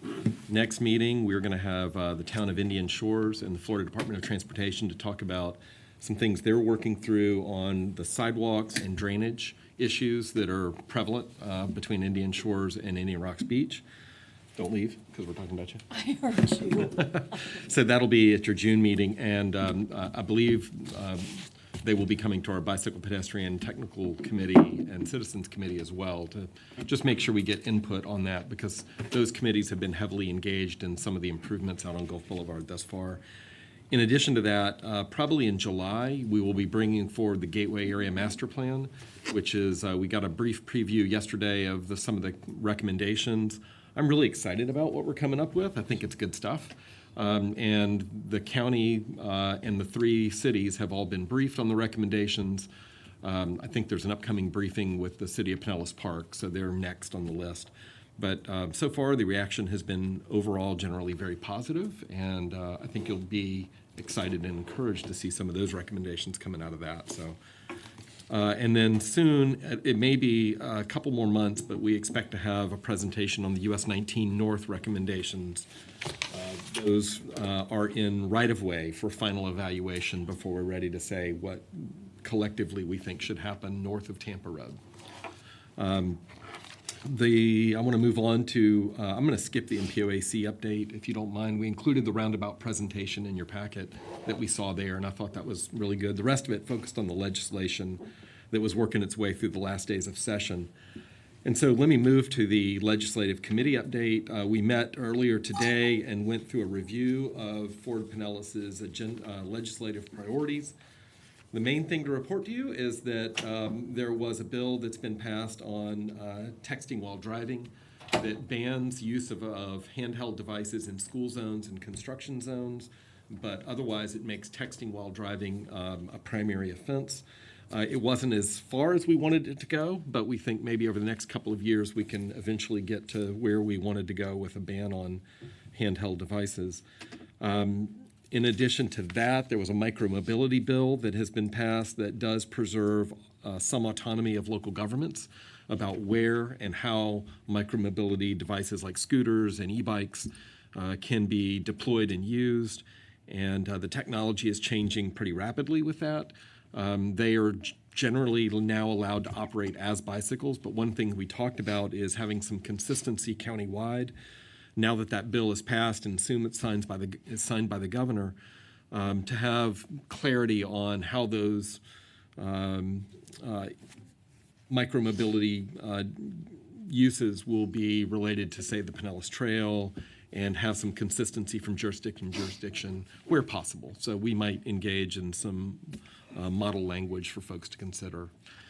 And that's really I wanted to say about that. Those were the two big items. In terms of next steps for the Legislative Committee, we will reconvene at the September timeframe. The session starts early this next year in January, so we'll need to get our act together. Over the summer, I will be making visits with our Pinellas Legislative Delegation members, essentially to talk about what we've accomplished at Ford Pinellas and through the TMA Leadership Group. Next month, you're going to adopt your priorities, so we want to present them with the priorities we've adopted. I think sometimes there's a disconnect between the legislative delegation and what we do at the MPO level. And we will be appointing new members to the Legislative Committee in July, at our July meeting, since we'll skip August. You took that action earlier today. So those of you who are interested in serving on the Legislative Committee, just let me know or let Chair Eggers know. Probably best to let me know, and we avoid sunshine that way. And She was already reacting. Yes, I know she was.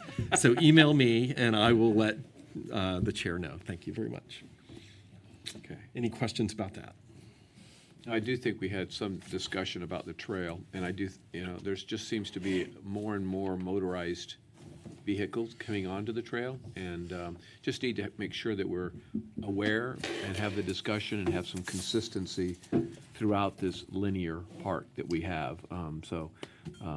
There seems to be more and more people asking me, well, what can go on the trail? What, like Right. these motorized bicycles can go on the trail now. The motorized scooters might be able to go on the trail. Who knows? But so we're just introducing more and more motorized things to the trail. We just have to be aware of it, make sure we're educating our citizens, our residents, and there's I've had people talk to me about how do we connect certain communities with golf carts on the side of the trail. So there's just a lot of conversation in that area that we need to have. So I think that was a good idea.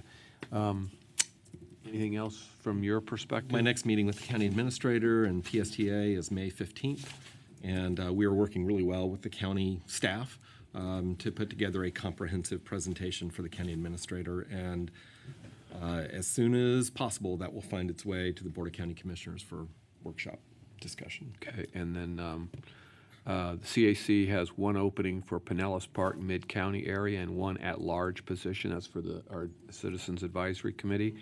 LCB has two openings, an opening for a citizen who's a TD writer and an opening for public education representative. So If anybody can think of anybody in those areas, we need to fill those spots. Anything else for the good of the order? And I just mentioned for the Gateway Master Plan, we have a study advisory team meeting on May 14th. I believe that's at 1 p.m. At PSTA. I'll get the links in your packet. Okay. And if y'all want to sit in and watch that process and see how that works, you're more than welcome to come and get a preview on the Gateway Master Plan. And then just finally, I just wanted to say thank you to everybody here today, folks that are out here that came and give presentations, and all of you for taking the time to stay. I mean, it really is important things that we're dealing with. We had some shorter meetings earlier.